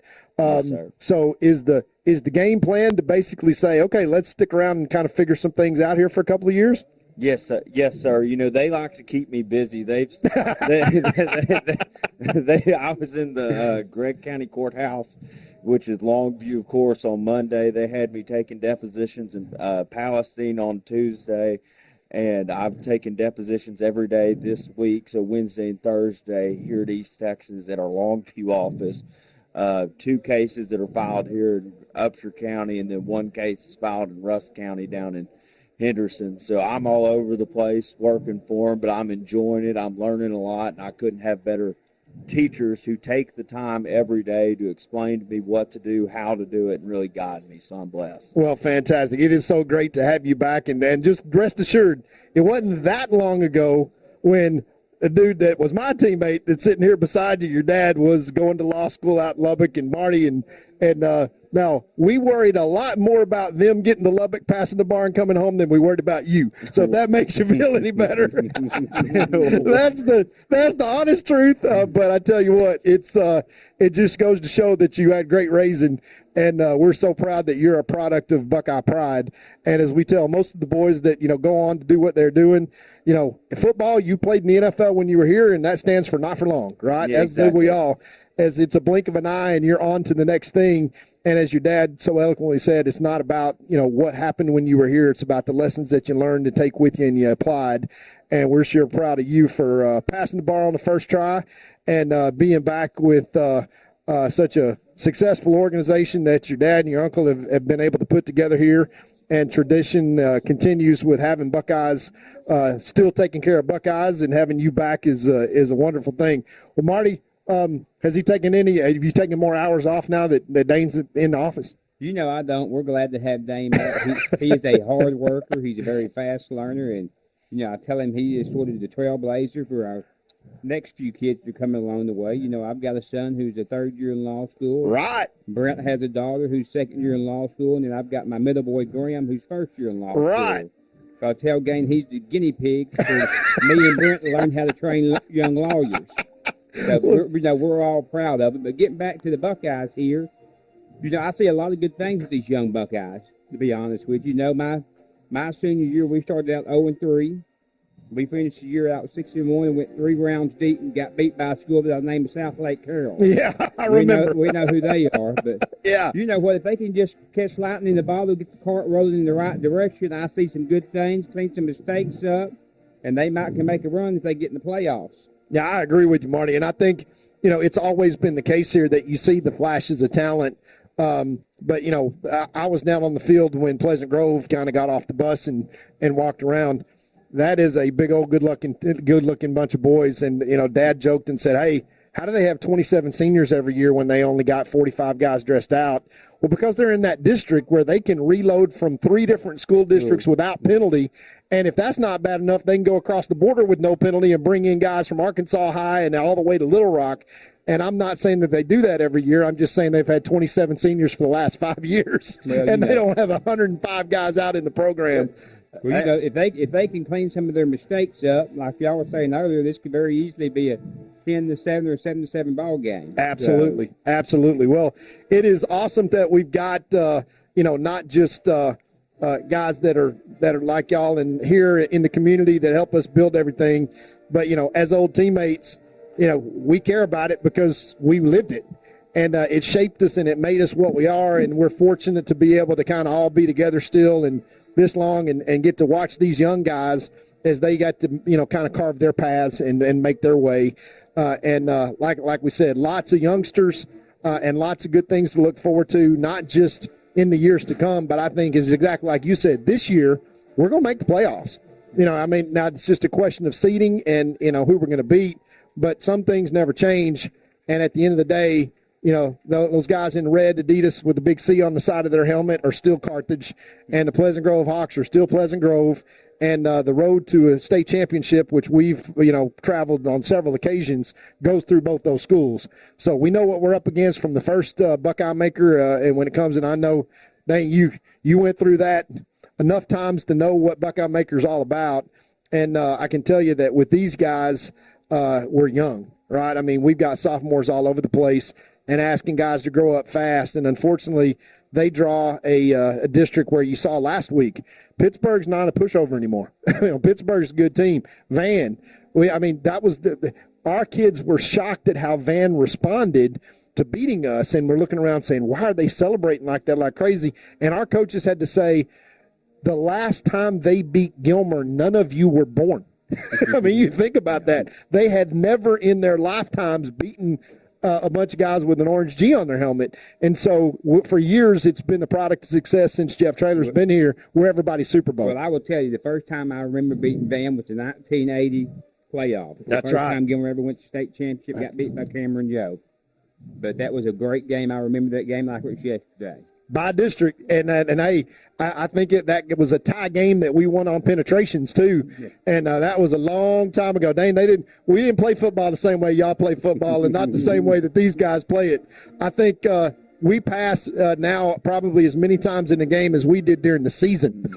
Hey, I'll say this, guys. I was just in graduate law school in Dallas, and I had guys I was friends with, whether it be from Lubbock, from way out in West Texas and Midland, or from Dallas. They're all talking about high school football, and I'd have to remind them about once a month. Said, y'all have to remember the 4A East State Championship always runs through East Texas. It's That's gonna right, be baby. one to about 3 or 4 teams every year, and that's it. Well, Joe Dodd in the pregame, I know you guys didn't hear it, but it rattled off the stat that the last 9 years, either Gilmer or Pleasant Grove has won the district championship, and that team has gone on to be either the team that played in the state championship or the team that got beat by a team called Carthage that won the state championship. So for the last 14 years, 14, think about it. For some of these guys, that's in their entire lifetime. Gilmer, Carthage, Pleasant Grove showed up at Jerry's World, and Beast Texas is represented there. Unfortunately, we all got to play each other, right? And, just because geography works, now maybe we ought to give you the law assignment of going down to Austin and figure out how to redistrict Pleasant Grove at least into a position where they don't have 27 seniors from Lord knows where every year. No, exactly. I think we counted in their entire offense. You remember that Pleasant Grove for years and years ran a wing T. It was that full tilt offense that you guys had to fill every single snap. And 315, their offensive line my senior year, if I remember correctly, averaged 315 pounds.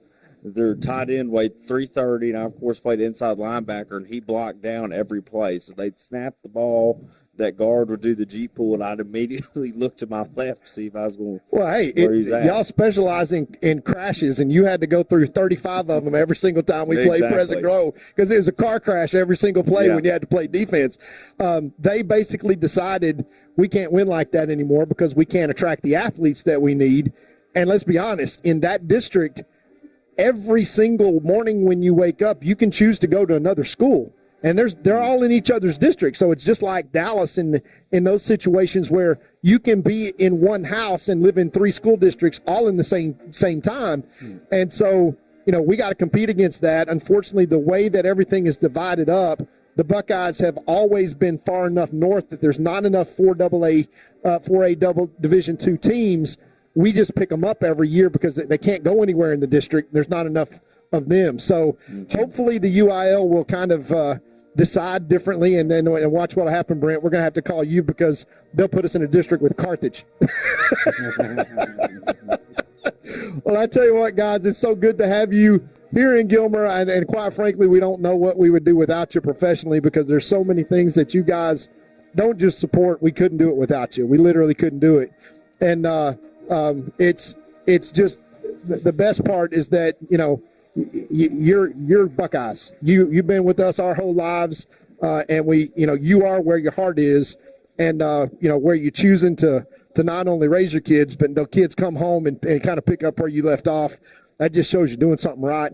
And so love you guys, proud of you guys, and grateful that you're taking all your success professionally and giving our kids in Gilmer a continuing chance to be better and better, whether it be the band going to compete for another state championship next week down in Waco, or the guys on the field, or the guys in the ROTC, and all the things that you guys support. Like I said, we're just grateful to call you brothers and Buckeyes, and we are happy that Godarzi and Young are going to not only be in here for the last 25 years, but putting it down now with Dane and the other guys that are coming along that are our brothers and sisters and cousins. Now, Dane, I'll ask you to wrap it up. So have you guys already determined, when I say you guys, I mean your generation, your brothers and your cousins and your sister, have y'all already decided how the pecking order is going to be when they all get back home, or are you going to give them the opportunity to say, hey, you can work for me, you can work with me, or we just flip a coin? Well, I think our office has always used the team approach, and we eat what we kill. But I'll say this, every case I've watched, our office try. It's not just been one lawyer trying the case. It takes a team effort. And when I say that, you might see one lawyer, if you walk in the courtroom, standing up arguing the case. But that doesn't take into consideration the hundreds of hours it took by 7 or 8 other lawyers at our office, making sure every finite detail is in order and everybody doing everything for our clients. So I think it's going to continue to be a team approach, and I look forward to working with them. Well, I tell you what, the WIN is in the equation. I don't know what the formula is, but it always ends in win. So whatever your legal needs are, folks, look no further, because we've got the best law firm in the country right here in Gilmer, and Godarzi and Young, like Brent says in his commercials all the time, he hopes and we hope that you never need us, but when you do, well, you just be glad that you've got the 500-pound gorilla in your corner with Godarzi and Young, and it's a short phone call, and those are our Buckeyes, and you're not just calling the law firm, you're calling family, and we certainly appreciate you guys and wish you continued success. Yes, sir. Thank you. Appreciate you guys. Old teammates there, Brent Godarzi, Dane Godarzi, not my teammate, I can't say, but certainly a Buckeye, Marty Young, our brother from other mothers, and as the Gilmer Buckeye Stars, good to see you, big boy. Glad to have you home. Hey, go give a couple of tackling drills on linebackers down there. So as the Gilmer Buckeye Stars take the field to continue our Juicy's halftime show, we'll pitch it down to them and enjoy the Buckeye Band getting ready for their sweepstakes state competition that is coming up in Waco, Texas next week. We'll pitch it down to the field.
And now, Gilmer School District is proud to present one of the most decorated military marching bands in Texas, the pride of Upshur County, the 5-time URL State Marching Finals, Gilmer Buckeye Band.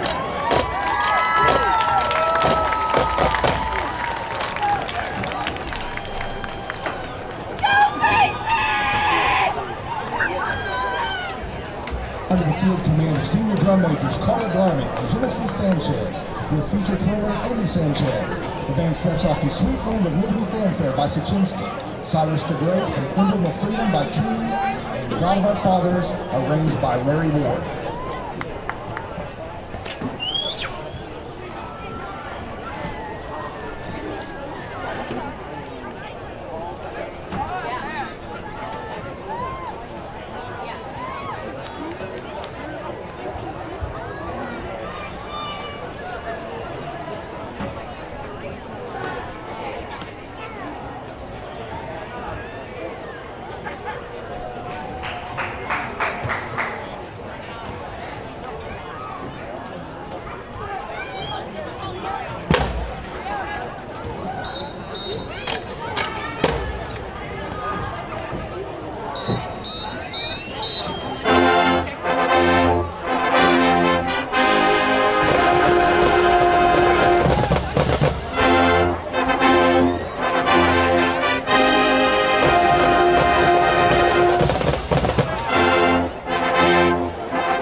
the five-time state finalist Gilmer Buckeye Band, Sweepstakes Award winning, heading back to the state competition next Wednesday in Waco, Texas. And I got to tell you, folks, the Buckeye Band has swollen its ranks by about 25 members, simply because in the competition, we go against the likes of Lindale and Spring Hill that have about 125 guys are marchers on the field. And so we've really made a grand effort to expand that here this year. And we've got a really, really good chance at a state championship in the state marching competition. So good luck to Eric Gray and the Buckeye Band, who's such a great program that has been built there, and a good chance for the Buckeyes to hang another state championship on the wall in marching band, something that we haven't done yet. We were have finished in the top three out of the last 5 years, but it's just about numbers, and the Buckeyes have some numbers now. So we will receive to start the second half. And Joe Dodd, I tell you what, it was just like a heartbeat blink that the Buckeyes were in a ball game 14-7, seemingly had stopped Pleasant Grove, even though as you talked about, a team that this good and ranked this high is ranked this high for a reason, and they are a very, very good football team. But we played them off their feet for basically, half of the 2 quarters that we played. But the other half, they just completely, dominated, and we made the mistakes that they took advantage of. That's what a good team is supposed to do. And Pleasant Grove and Josh Gibson is a really, really good team. We're not out of this game by any means at 28-7, but to your point that you made several times, we cannot make mistakes against a team like this. We're fortunate that in the first half, Pleasant Grove did make a few mistakes, but this game could easily be a 14-14 contest right now with the Buckeyes receiving the ball, but having them stop down and with a missed field goal, 14-7 that gets called back because we hurdle a guy. Those are the kind of things that we just cannot have happen and expect to beat a good team like this. We've got another 24 minutes left to play in this competition. We're down 28-7. We get the ball to start the second half.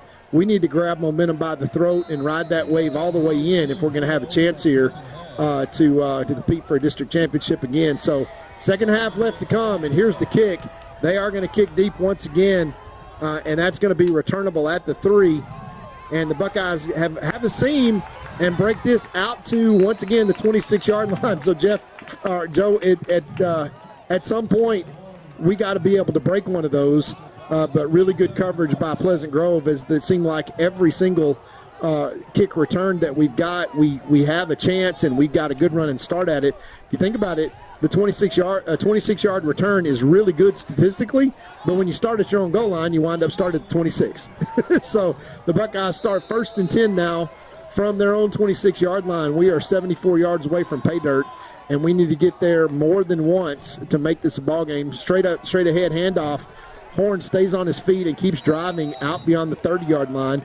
That's going to be about a 4-yard gain on first down, and that's over that big left tackle spot by Ismail Kamara, nationally ranked All-American. There is a good place to run the football if you are Tavion Horn.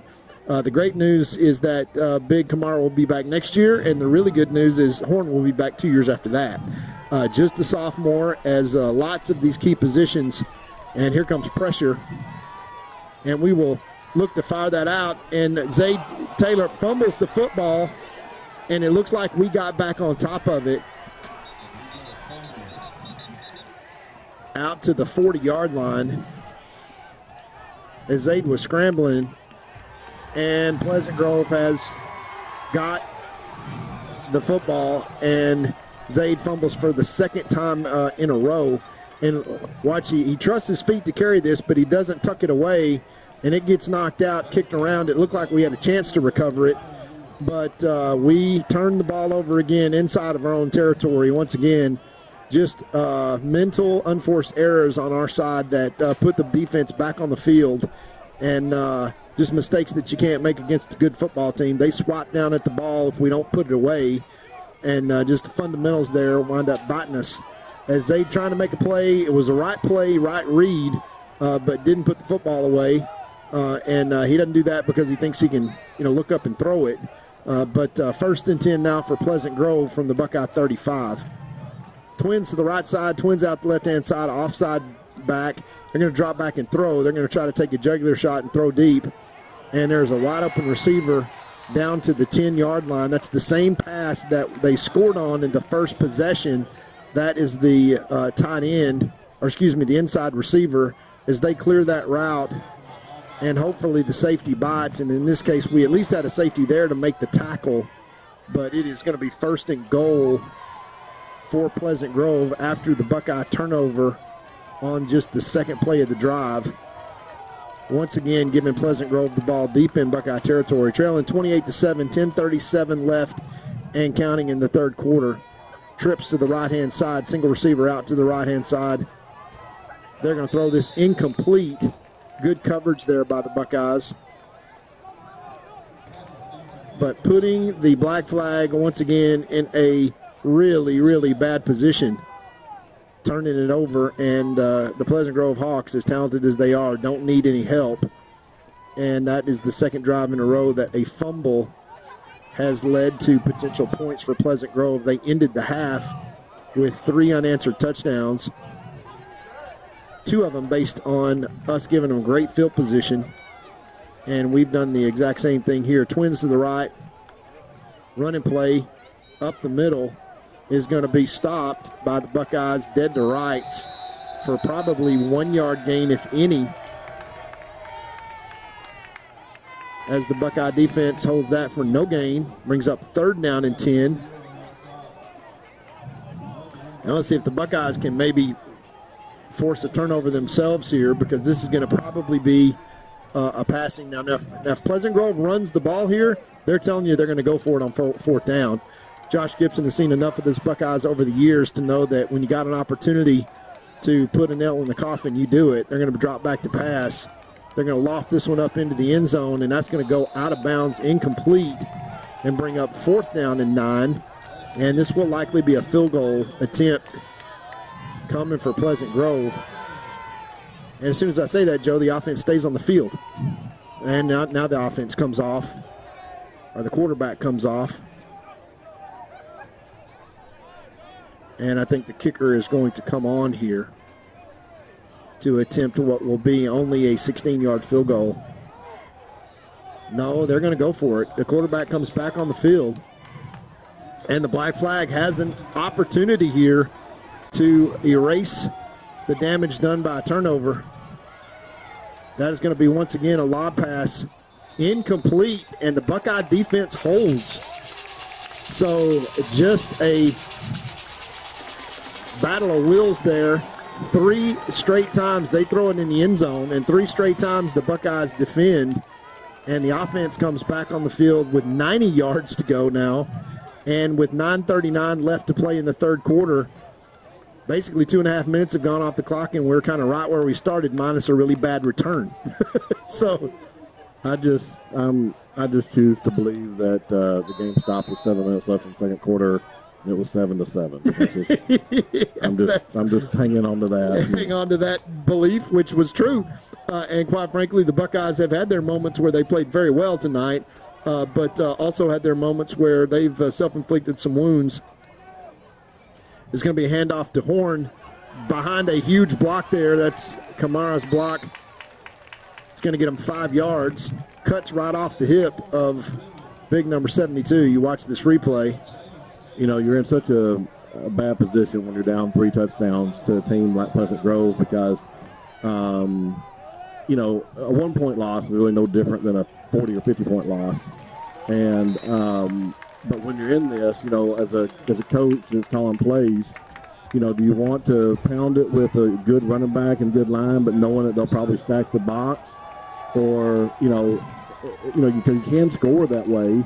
It's just slow, and but obviously if you think, well, we got to drop back and throw it, you already seen what they can do to that. So you're kind of in a no-win situation. It's hard to decide what you should do offensively, in this case, because you don't want to be a blowout, really, even though it doesn't really matter other than a tie if it came down to it, and I don't think that's probably going to happen.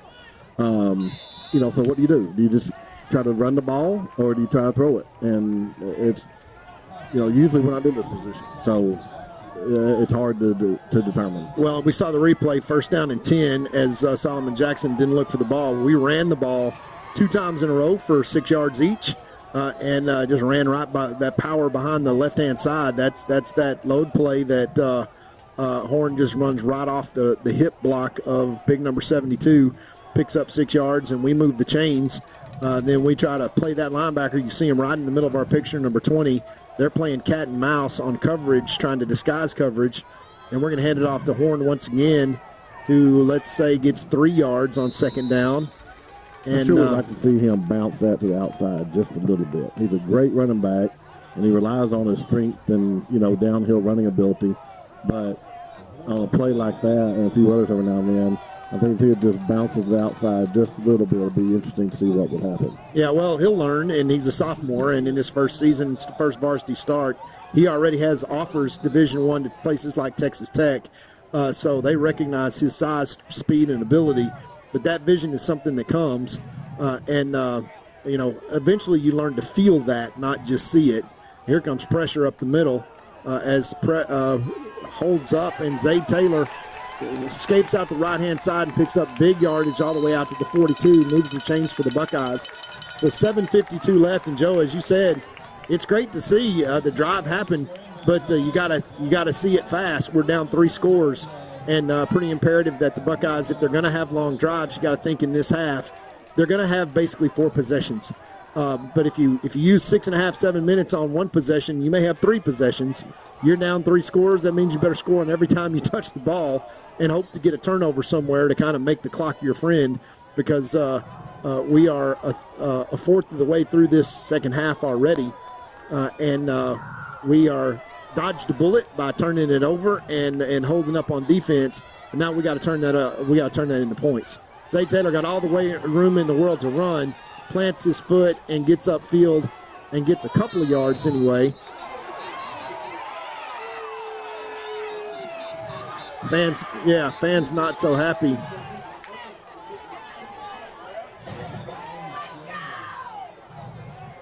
Well, I, for one, just want to say these referees are perfect, and they're doing a great job. Way to be optimistic, Joe. Yeah, you see punching by number 15 there. He's saying he's punching at the ball, but he's punching. I mean, when you're punching like that and you're punching a player in the chest, at some point, that's why the fans go so crazy here, is because you can see that, and the clock continues to run. I was told by a fan that we were not to blame the officials at halftime. So I just want that fan to know that I believe that the officials are perfect and they never make mistakes.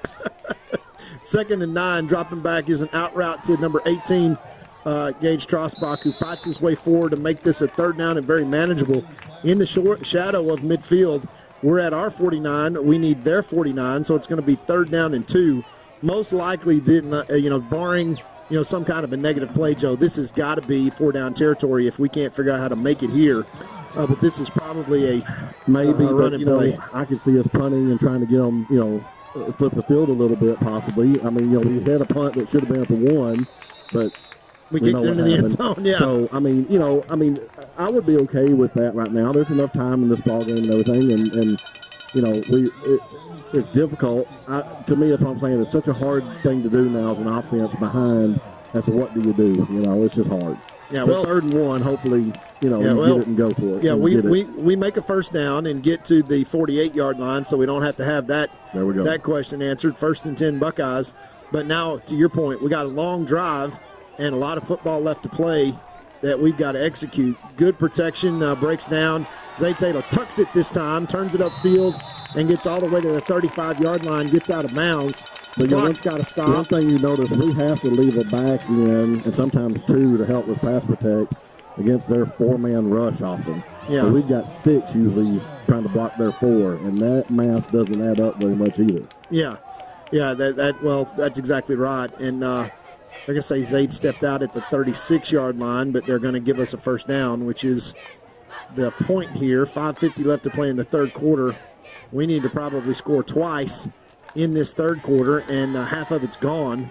So imperative that on this drive we make hay, and no place to go for Tavion Horn there over the right-hand side.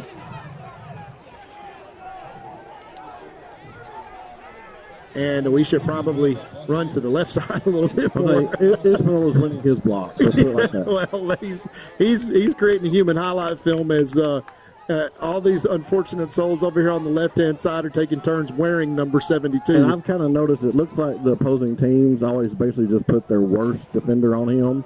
And then they'll play 10 on 10. Right, there's no difference. The best defender is going to get beat, so they might as well just let the worst defender be a sacrificial lamb. Yeah, well, it's not a bad strategy as they load the box here, and they're going to bring extra pressure. And we're going to run around the left-hand side with Zayd, and he tucks inside of a block and maybe picks up 1 yard. As Zayd's just, he's hurting. That shoulder injury that he's got is not fun. And I know he's your most talented running back, most likely. He's also your quarterback and the guy that you're counting on, because no matter what the outcome of tonight's game is, the Buckeyes have a really good shot at making the playoffs. And then everything's, all bets are off, right? Once you're in the playoffs, you beat the team in front of you in advance, or you start basketball season. There's no in between. Well, Horn's most definitely your best downhill runner. But obviously when you've got a little bit of a breakdown offensively blocking, you've got, Zaid, that is his talent. I mean, he's multi-talented. He can throw a good ball and everything, but he is very elusive. I mean, he hardly ever gets tackled by the first or even second defender. So that's why when you see a lot of pressure coming from a really good defensive line, that's when you see him do his thing. Yeah, 10 seconds on the play clock. When we burned a timeout, I have no idea why we just used the entire play clock and let 40 seconds burn off and then still take a timeout, trying to get a play in. It's 3rd and 9. That's wise. We're trying to get the right play in. We'll take a timeout along with the Buckeyes and be right back in this critical 3rd and 9 situation right after this. La Finca Mexican restaurant is my favorite restaurant in the world. An East Texas favorite for over 37 years. Everyone with any taste agrees La Finca has the best Mexican food in Texas. But I want to share some of my personal favorites with you that maybe you haven't tried yet. Dina and I both love the ribeye steaks at La Finca. Ribeye steak and a baked potato, you can't go wrong. And if you happen to be a hamburger connoisseur, La Finca has one of the biggest and best hamburgers in town. Absolutely fantastic. And finally, never, and I mean never, leave La Finca without having a slice of Olga's homemade carrot cake or tres leche cake. Trust me, it'll change your life forever. Back to the action here, 3rd down and 9. Probably 4-down territory for the Buckeyes as we let a lot of play clock tick off while we were trying to get the right play in. Wound up calling timeout. Here comes pressure straight over the A-gaps. Loaded the box. 3rd down and 9. They're definitely going to force us here to block it up. I'd say it's a quick throw across the middle, but we hand it to Horn, who probably picks up 4 yards, which means that we're going to go for it on 4th down. So 4th and long 5 or 6, however you want to. I mean, it's a long 5, I guess. Yeah, that's right, Joe. 4th down and a long 5, probably 5.5 yards. And they basically put a blitz on there, and we opted out of the run call and just basically said, look, let's run straight ahead around the left-hand side, and picked up 3 yards. But the problem is now it's 4th down and we need 5. And this is a must-convert here. And let's see if they bring pressure again from the outside on both sides. Yeah, here comes pressure. Zaid back to pass. It opens up, and he tries to pick up a 1st down, and they stop him. And that is going to take the Buckeye offense off the field. I mean, it could be worse. I mean, so if we're looking for a positive here, we did run time off the clock. So hopefully, they don't score a lot more. And then 2, we turned the ball over at their 30-yard line. So really, them starting on their own 30-yard line is one of the worst starting positions they've had all night. Yeah, it's like a decent punt, but not one that bounces down to one that we kick in the end zone for sure. I don't remember that happening, Todd. What are you talking about? So 1st and 10 for Pleasant Grove as they hold the Buckeye offense, turn them over on downs. And going back to that Ted Lasso, we talked to his players about what animal has the shortest memory. You know that one? Hamster. The goldfish. The goldfish. Yeah. So he said, "Be a goldfish." I'm just trying You're to be a goldfish. It's like a 3-second memory. I don't remember any of the thing that's happened tonight. We jump off sides. We got a false start against Pleasant Grove. How about that? They're going to go backwards 5 yards. And the good news is, Joe, is that the 3rd quarter has been scoreless. The bad news is that the 3rd quarter has been scoreless. Yeah. Because the Buckeyes down 3 scores, put ourselves in a position where we've got to. Anything can happen. We can pick up, a pick 6. We can pick up a fumble and score. We can return a kick or a punt and score. I mean, there's lots of time left in this ball game. We just can't make any more mistakes, and then we have to maybe step up and do one of those things I just talked about. Yeah, have a play. Of course, they're going to follow 10 with the blocking, and the Buckeyes stop that. On a 1st down and 15, he gains 2 yards. And I think our defense has learned to follow number 10. He is going to be their lead blocker, and kind of where he goes, so goes their offense. Well, we were told that, they had obviously nothing new, but, when the scout team was focused on number 10 all week, and they had the number 10 on the scout team, and they were supposed to follow him. So, he'll take you to the ball. Prepared to it. Yeah, he'll take you to the ball. He's that F-back. and it kind of reminds you of a utility knife, of a Swiss Army knife like Luke Turner was back in the day. They're going to go up top once again, drop it in the barrel, and our coverage just... It looked like a little bit of a Stump Godfrey coaching right there. Yeah, like Stump he just took the image of Stump right there and just threw it. Yeah. Yeah, he can sling it, and he certainly does, as he puts it where only his guy can catch it, and Smith is just one step behind and doesn't find the football, so they flip the field. And honestly, there's nothing, I can't say anything bad about the coverage there. The coverage was there. Oh, yeah. It was literally a perfect pass, yeah. And, thank you, Stump, as you said. And he warned me yesterday, by the way, happy birthday today, Stump, as I saw him yesterday, and he basically was like, hey, let me get ready. Now, if it says anything to you, that kid right there, number 16, texted Stump 3 times while we were basically meeting for lunch and said, hey, I don't trust any of the record. I don't trust anything. Gilmer's still Gilmer, and I got to go play him like it's the state championship game. And that's the level of respect that they have for these Buckeyes. I guarantee you they were sweating bullets with 7 minutes left in the second quarter going, how are we 7-7? Yeah, exactly. But the Buckeye defense, 3rd down and 3 now, and this is another opportunity. And I just wonder if Josh Gibson, once again, on 4th down, if the Buckeyes can mount a stop here on 3rd down, would go for it once again. We've made a couple of stops. And I'm sure that's part of the reason that he's going for it, because he's like, hey, we got to execute against teams like this down the road in the future in playoffs and everything. And if you can't get in the end zone against Gilmer right here, I'm sure he's thinking that means problems down the road for them. Yeah.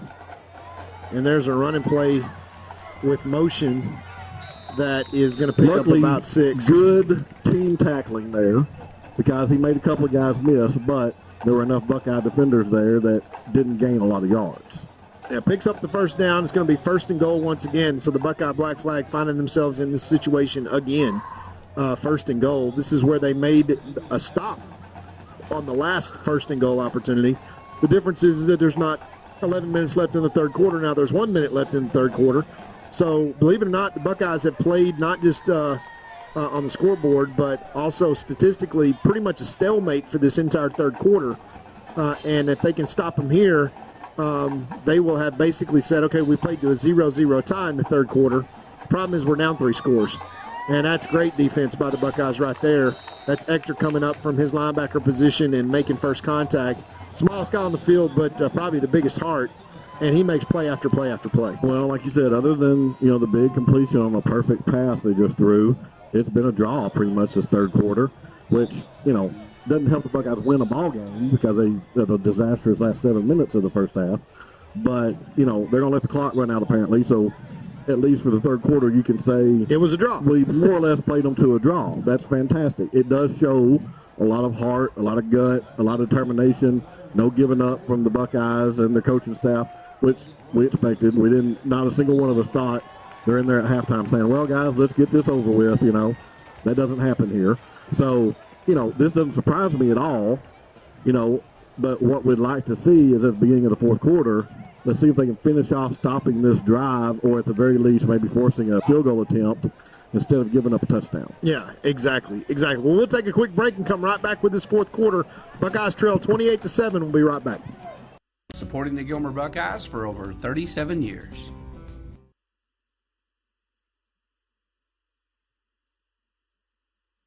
Feeling under the weather, Buckeye fans? Come on down to Core Health Systems at Community Health Corps, 101 West Madison Street in Gilmer. No appointment needed. Our walk-in clinic is ready to get you back in the game. Call 903-843-5518 today. Your health is our priority. Back to start the 4th quarter here as the Buckeyes defending once again inside their own 10-yard line. 2nd and goal, Pleasant Grove, heading north here on Jeff Traylor Field. 28-7, Pleasant Grove leads, and quite frankly, Joe, I wish we'd have that 7 minutes back in the second quarter. It kills me. It kills me. 2 turnovers and 3 touchdowns, where they had scoring drives of, I think, 40-plus yards, 20-plus yards, and 16 yards. And, of course, we have them stopped inside the 10. They kick a field goal that they miss. and we get called for hurdling. So dropping back on second down and looking to run. Defended. Yeah, that is a run-pass option. Throws it incomplete, and that's about as good as you can do. Yep. Brings up 3rd down and 9 now. Money down, incomplete pass stops the clock as well. But the Buckeyes just strung that out, and as Stump told me, hey, their quarterback can sling it, but he's not going to run out. He's not going to outrun you. We talked about it earlier. I'm not going to be mad if Josh Gibson tries to go for it on 4th down. I'm guaranteeing you he is concerned that they have not been able to score, inside the 20 consistently. Yeah. And I guarantee you he's worried about that. Yeah, they're averaging 50 points a game right now, Joe. And so, this has not been an offensive highlight for them, but that is a run straight up the middle. And the Buckeyes look at Big Hagler trying to strip the ball from him, and he knows how to do that. And that's going to bring up 4th down and at least 8. I'm not sure how much they're going to give him, but he never really got beyond the 7-yard line, maybe the 8-yard line. Great job out of Buckeyes front line, especially in defense as a whole. Like I said, they've been battered all night long, and it just kills me. I wish we'd had those 7 minutes back in the second quarter, but they're showing a lot of heart, a lot of pride here, just like we expected. And they want more than anybody to stop them here and not give up a touchdown, And right now, it looks like they're going to go for it again. And I don't blame Josh Gibson. He's not trying to run up the score. He's worried about his offense against really good defenses. Yeah. And what it's going to mean down the road when they are in the playoffs. And he wants to try to get in there. 4th and 7. Let's see what the Buckeye defense does. They drop back the pass. They get pressure. Hit him. Oh, we almost had him. And that's out of bounds, and the Buckeye black flag stands up again. Like I said, to see us play like we played so far in the second half, it just makes it hurt so much more. Those 7 minutes. What happened those 7 minutes. Right. I mean, if you had those 7 minutes back, this would be basically a tie ball game right now. Yeah. I mean, it'd be a tie game basically. Yeah, right we're now. basically in it. And again, I go back to that one play that was just the ultimate. We're down one score, 14-7. We've stopped them once again down inside their 20. They kick a field goal, and we get called for hurdling and most penalty. of it is self-inflicted. It wasn't necessarily their great play. Yeah. I mean, they did strip for football a time or two, but, I mean, other than that, it was Gilmer's mistakes. Yeah, exactly. Nice run. Yeah, that's a 9-yard run from Thomas out to the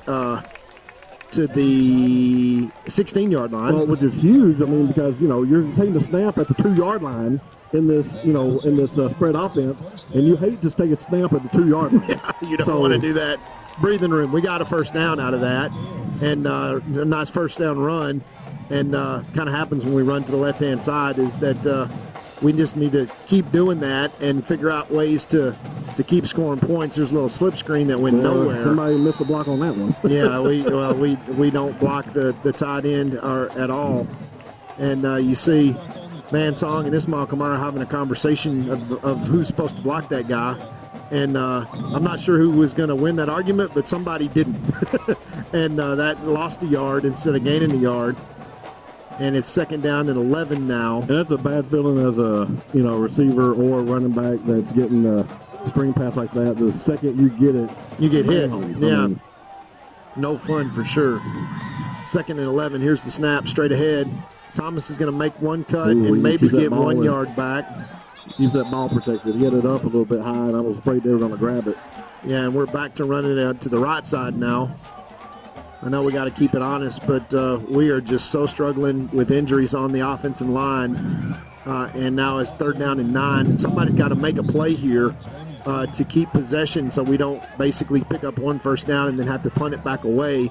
We're down to 9 minutes left to play in this ball game. The Buckeyes basically have to score every time they touch it and make sure that Pleasant Grove doesn't touch it again.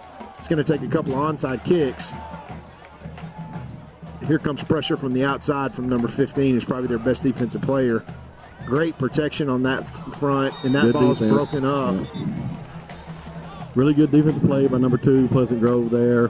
Ball's a little bit late, but probably because of that pressure, we had to, 2 men trying to block 15 and got a little bit in the way of our quarterback throwing the ball. He's not one that can throw over people and see over people, so.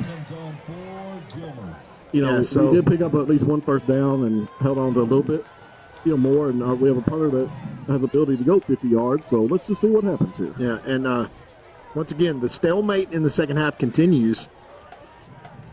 And here's the snap, and he will take all the time that he needs to let his coverage team get downfield. Once again, he makes a good punt. It's fair caught at the 48. If that bounced down another 20 yards, it would have been over great. his head a little bit, it would have been another 20 yards probably. Yeah. So. But, it's doesn't flip the field. But, once again, we stopped them on their last drive inside the 20, inside the 10. And they've got to be very frustrated by that. Obviously, they still hold a 3-touchdown lead, and so that's not really it's going to be hard for the Buckeyes to come back from that. But, we didn't want it to get any worse, and we wanted to play them at least to a draw in the second half. We would love to win it, but at the very least, you don't want to just get blown out. Yeah, it's not been a blowout by any means. I mean, this team played Kilgore down to the last possession in a one-play game. It wasn't a one-score game, and there goes the runner back around the left-hand side, and he's all the way in for the touchdown as the Buckeyes defense is just asking one too many plays to go back in on the first play from scrimmage. 47 yards on the score. Yeah, our linebacker got sucked up to the inside, and he bounced to the outside. And we got a 47-yard touchdown run to really blow this open now to a 4-touchdown lead, 34-7. So that's the hard part about that, Joe, is that you played 16 great snaps in a row and stopped them on the inside. We blocked the extra point. No surprise. We've been really good at blocking extra points. But there's one thing the special teams has done well at this year is blocking extra points and field goals. Yeah. Everything matters. I mean, that matters. I mean, it's probably not going to be differential in a game, but it could be. I mean, miracles do happen. But, once again, other than one play, it's been a draw through 12, almost 16 minutes of the second half. Exactly. We'll take a commercial break and be right back. Two-time Hall of Fame inductees, Brent Godarzi and Marty Young. Back-to-back #1 trucking firm in the nation. Back-to-back best attorney and best law firm in East Texas.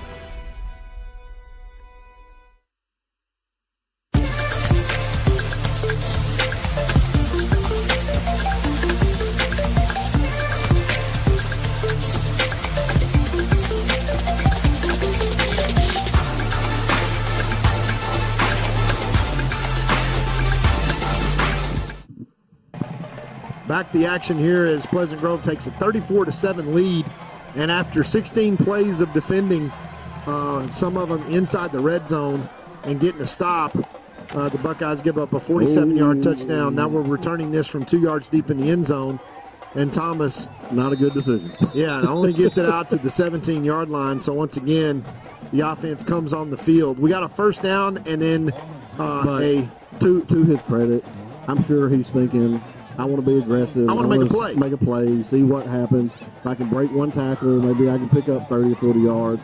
So I say it's a mistake, but, at this point in the game, you might, all it takes is, one little thing to, spark the team. So I don't blame them, Yeah. Oh, no. Well, it's a judgment call. It's not like you're fielding a punt from inside your 2-yard line, because that is a live football. But if he lets it hit, then the Buckeyes start at the 25-yard line. So teachable moment as we drop back to pass once again, and we throw it backwards, and we pick up. Because I think they'll probably count as a rushing yardage there. Yeah, that is a backwards pass. But is there a flag that's been thrown, or is there? Doesn't look like they're marking it where he went out of bounds, are they? They're going right back to the regular line of scrimmage, aren't they? They're saying that's where he went out of bounds. We lost 2 yards? Yeah, actually we did lose 2 yards on that. That is on the 16 where he went out of bounds because it was a backwards pass. And now Pleasant Grove's going to have to call a timeout because they had too many men on the field. So we'll take a timeout as well, recognize a few more of our sponsors, and come right back after this.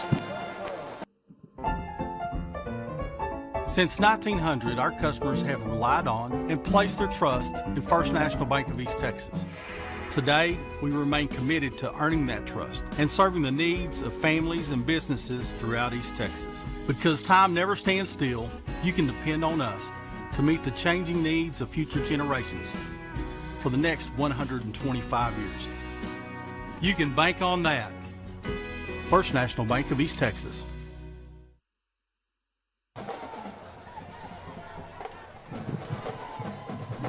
Back to the action here as Pleasant Grove takes a timeout as the Buckeyes on 1st and 15 lose another yard, but it was on a pass play. We passed it backwards, actually, Joe. And so that's going to basically say it's a negative 1 yard rush on the stat sheet. How did we get we had a 5-yard penalty? I just fell asleep and missed. Yeah, that was an illegal motion. Here's Horn. Breaks one tackle, gets off the hip of Kamara, and picks up 8 of those yards back. And this is going to be 3rd down and 3. So we got a fighting chance. Great run there. 9 yards, actually. Yeah, by Horn. Yeah, 9 yards. That's correct, Joe, because we were 2nd and 16, and we turned that into 3rd down and 2. So nice play there. Oh, well, that had to be 14 yards. Yeah. I guess. Okay. Sometimes kind of hard to see the stick and the yardage here, but it didn't seem like he got 14 yards, but apparently so. Yeah, he made a really good cut off of Kamara's block there. It was a good run. Yeah, and then put his head down. And he's going to get a chance as we throw it out to 1st down yardage. Has Solomon Jackson had a pass tonight? Solly has not, after having probably the best receiving game in the history of Gilmer last week. Arguably, but I mean, the stats are right there. And he's not been really targeted a number of times. Well, I'm sure they're targeting him. Yeah, they're double teaming him everywhere he went. And that will certainly have an effect. So the Buckeyes are going to have go on a long drive here. 7 minutes left to play in this game, down 34-7. As right now you just want to keep stacking up positive plays. That pass is dropped by Horn out the right-hand side to the boundary side. And I mean, arguably, difficult pass to catch. I mean, it definitely is catchable. But when you're on the run and trying to kind of look ahead a little bit too, and it's placed on your lower out back hip and trying to catch it, and then, he's trying to get a hold of it, and finally just doesn't. Yeah, can't grab it. Gravity is going to have an effect at some point when you're moving in one direction and have to turn the other. And that is going to be 2nd down and 10 now for the Buckeyes. Fortunate part is it stops the clock. Not a horrible pass, but once again, Buckeyes just off by a couple inches. Yeah, it makes all the difference. Once again, off the left-hand side, we're averaging about 9 yards a carry. And that is, right there. Yeah, there's 8 out to the 40-yard line. As if Horn will just learn to run between the 7 and the 2 and cut off his hip, he will look up and be 8 yards down the field almost every time he touches it. As we have 3rd down and 2 to go now. Should be manageable. Horn stays in the game. He's had some tough yards running tonight. I'm not sure exactly what his rushing yards going to be, but he's got to be close to 100. As once again, he goes up the middle, picks up a 1st down and breaks it all the way out across the 50. And he runs through those arm tackles. He's a sophomore, but he reminds you of a sophomore Justin Johnson in terms of he's not as big physically, but his same running style. He's bigger than you think, and he's a lot stronger than you think. I mean, let's face it. What Texas Tech ranked right now, number 7 in the country. Yeah, they just offered him as a sophomore. So I mean, we're not the only ones that can see that. We like to think we're geniuses. But, yeah, but we're not. There's some math that people do with some AI calculators out there that are better than ours. Once again, Horn gets the carry again, and he goes probably 5 yards down to, they're spotting that at the 46-yard line, so a good 4-yard pickup on 1st down. Obviously the Buckeyes, we've got some D1 players, most of them are all underclassmen, if not all of them. And I did not do my research this week, and especially in a short week. But earlier in the season, I had read somewhere that Pleasant Grove already had, I think, 8 guys in their Division team I guys offered Division I scholarships so far. Probably more than that by now through the season, But yeah, at the beginning of the season, I heard they had 8 guys that had already been offered D1 scholarships. Great pickup on the blitz. Great job by Zay Taylor there to escape over his right-hand side as they brought the house. And I'm not sure who that was, if that was Ector number 1 there. Well, watch this pickup of the blitz. Yeah, that's amazing. At his size. Yeah, he took out the blitz. 5'7", 110 pounds. It's giving him an 1.5 inches and 10 pounds. Man, he's a great football player. I mean, like you said, defensively, he's always in the mix. If there's a turnover or something like that, he's usually in there. I mean, can you imagine the guy that size being asked to make a block like that? He just did it. Well, we'll take a quick timeout as we have this timeout here and recognize the sponsor and come right back. There's a real advantage to being a Gilmer National Bank customer. From the low fees on commercial loans and the hassle-free process and ease of local decisions. If you appreciate personal service and great savings rates, no matter what your age, come see us today in Gilmer or Longview, where the pace is a little slower and the smiles a little brighter. Because we want to hear you say, Gilmer National Bank. That's my bank. Gilmer National Bank, Equal Housing Lender, member FDIC.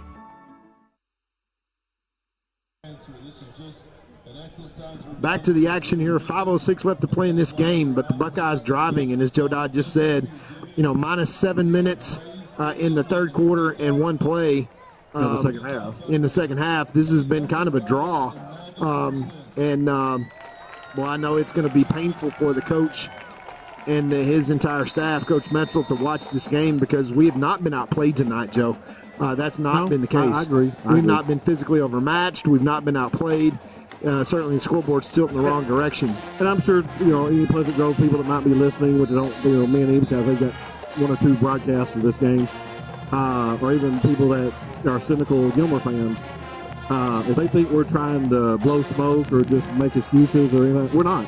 We've not been, outplayed. We haven't been dominated. The score looks like we've been dominated. Yeah, but we have not. I mean, if it wasn't for Gilmer's mainly their own mistakes in the last 7 minutes of the second quarter, and one play of the second half, this would be basically a tied ball game. Yeah. As Horn goes straight ahead and gets first down on 4th and 1. Well, this is what we got to have here. You don't want to give them the ball back. Obviously, you'd like to come down and score, but I mean, this is something that you can look at with your team and say, look, guys, this is what we did when we didn't make mistakes. Self-inflicted mistakes and shoot ourselves in the foot over and over and over again. Well, and I can tell you this, Joe, we're 2 games away from being done with the season. We're 1 win away from making the playoffs. We got to think we're going to wind up being in a third seed scenario. And I'll tell you, nobody out there wants to play Gilmer in the first round anyway. No. I'm not saying we're going to win it, but nobody wants to play us in the first round. Yeah, for sure.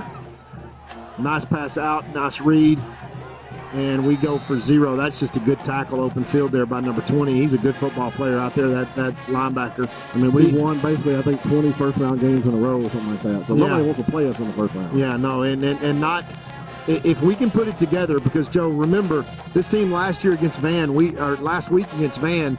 put 38 points on the board. Yeah. We scored every time that we touched it outside of 2. And it just twice, 2 of those were field goals, and that's just not going to cut it when you're giving up a touchdown every time that you touch it. Tonight the defense has shown up, Pleasant Grove has scored 14 less points than Van did. Yeah, so far, and I mean anything can happen like we saw in the last 7 minutes. But we've got 3 minutes to play here. I'm fairly confident they're not going to score 48 points. Yeah, I don't think so for sure. And so we're getting. As Coach Metzel says, chunks chipped off of the block, and as long as we get into the tournament, the season's going to be 1 week long anyway. Right. You're still going to have to beat Carthage. You're still going to have to beat Sunnyvale. You're still going to have to beat Pleasant Grove again, even if you're the first place team in the district or third. What does it matter? What does it matter? Make the playoffs and make it a 1-game season every week. Big 2 plays here for the Buckeyes to hopefully pick up a first down. Maybe we'll do it on 1. Oh boy, I'm not sure what Zay was looking at. If you look at the replay right here, you see the receiver doing his double move, bit the safety, and it looked like he was free. I don't know. I guess they didn't see it, and then he took the sack. Yeah, and being out to the right-hand side, obviously that's the throwing angle, and it's going to bring up 4th and 16, and we're probably going to have to go for it here. But again, another issue that we have tonight, Joe, is it is a crucial issue. I mean, when we have injuries, we're not going to win the ball game. I mean, we're down 27 points, so it mathematically is impossible in a minute 58. So here, I wouldn't blame Coach Metzel on either decision. Punt it, see if you can get it stopped at 1 like we tried to in the first half and actually make it work this time, and then put your defense on the field, who's played fantastic the second half. And the odds are that Pleasant Grove's probably not going to just drop back and throw it downfield. They're probably going to let try to get the game over with, or try to pick up a first down here. But you're not signaling defeat if you punt it. Yeah. You're not going to win the ball game anyway. Yeah. No, that's exactly right. And I think you take a learning opportunity and see what you can convert on fourth down and go for it on offense. But, Joe, to your point, at some point, this is going to get all put together. Well, and it's just important that they decide to punt and see if they can get it inside the 5. Yeah. You know what I'm saying? I mean, we didn't do it the first half. Maybe we do it this year. But I'm not going to be upset if we punt. I'm not going to be upset if we go for it, because both would have, learning opportunities for the game situation. Yeah, you can certainly practice both, but I'm just saying in the long scheme of things, if the Buckeyes go win one game next week against Spring Hill, they're in the playoffs as the 3rd seed. And, you got 2 good weeks to recover, get everybody back healthy. You're probably going to get Bird back for the playoffs. And, again, offensive line-wise, you got Song back at left guard. Now, he's played 3 positions in this young season. He's a sophomore. He's got miles and miles to go, being the first year in the program and everything else. There's just a whole lot more in front of this Buckeye team as Zaid takes a sack, and that one's going to turn the ball over on downs at our 45-yard line.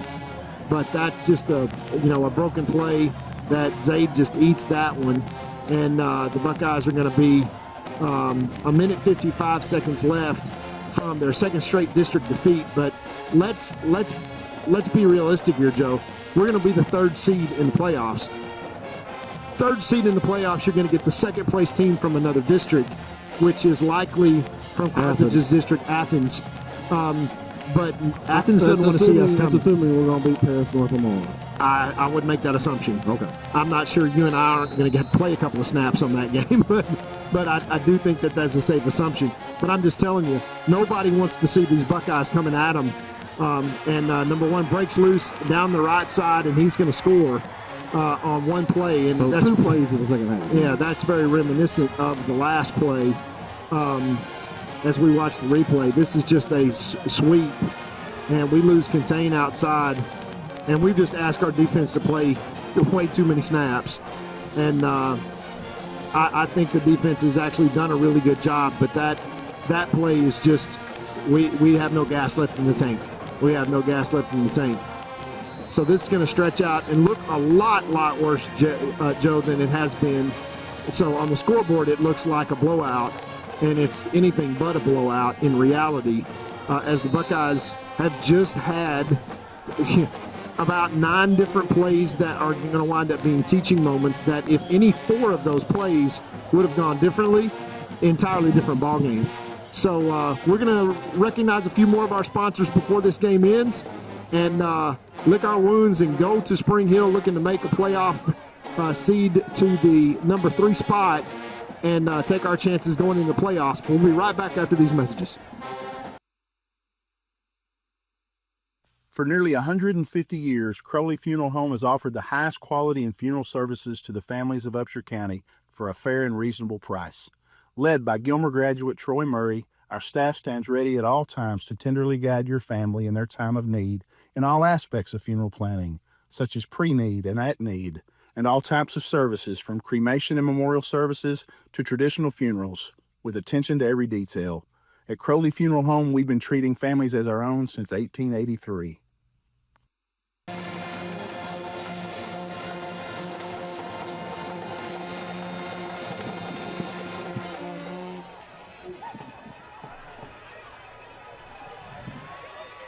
And here's the kickoff once again. It's going to be deep. It's going to be fielded at the 1-yard line. And do we do a fair catch on that? Yeah, we can down it there and get it at the 25, right, as long as we catch it cleanly, which we did. And so with 1:45 seconds left, the offense will get a chance to come back on the field. And quite frankly, these are valuable snaps that we can play. As starting, and you're going to see the backup quarterback come in, which I think is a good play. You know, a lot of backups going to come in a little hurt, and gives them a chance to see what they can do, go down the field. You know, the 2-minute drill. Yeah, for the backups. And here's a handoff straight ahead. That's going to go for about 6 yards, 7 yards, 7 or 8, yeah. And there's some backups in place for Pleasant Grove as well. Some young guys getting some snaps there. Not too many. Well, they got 27 seniors, Joe, so Yeah. they may get some seniors that are going to get some valuable playing time here tonight. I think they might have brought in a couple of guys that haven't been out there much, but most of the numbers on defense look very familiar. So Now, Joe, don't misunderstand me when I say this. But this may not be the last time that we see these Pleasant Grove Hawks here this year. Yeah. If we wind up being the third team, that means that 3 rounds deep, we could very well see Pleasant Grove. And as the first place team, that means that 3 rounds deep, Pleasant Grove, after the winner of that game, is probably going to get Carthage. So, quite frankly, the only coaching staff in East Texas that's not going to be happy about a third place seeding is the Gilmer Buckeye coaching staff. Everybody else goes Gilmer in the third seed. That's going to mess up potentially a lot of brackets because nobody wants to see in a one-game season the Gilmer Buckeyes coming at them if they can give them, offensively what they saw last week and defensively what we saw this week. We stopped 4 times inside the 20 with no scores. I mean, do you think about that? The Black Flag defense did exactly tonight what we did against Pittsburgh last week or 2 weeks ago, which is pretty much all that you can ask for from a defensive standpoint. So there are some plays that are going to hurt, so to speak, and make all the difference in the world. But going into the scenario of 2 weeks left in the season, nobody wants to see the Gilmer Buckeyes in the playoffs in a third seed because we're going to have to play some good teams. I know anyway. It sounds like an excuse, and you're trying to just, make excuses for your team and we're homers and all that. But I'm serious. The last 7 minutes of the second quarter, all the mistakes that were made, and 2 plays of the second half is a difference in this ball game, even though it was a 34-point spread. difference. You're exactly right. Well, the Buckeyes are going to face next week the Spring Hill Panthers for that playoff seeding, and you got to think that Spring Hill thinks that they've got a chance against these Buckeyes, and we're going to keep our nose to the grindstone because making the tournament, winning advance is all that matters. Your record gets thrown out the window one last time to start a brand new season when playoffs start. So for myself and Joe Dodd, we appreciate you being with us tonight. We will see you next week from Spring Hill. Good night.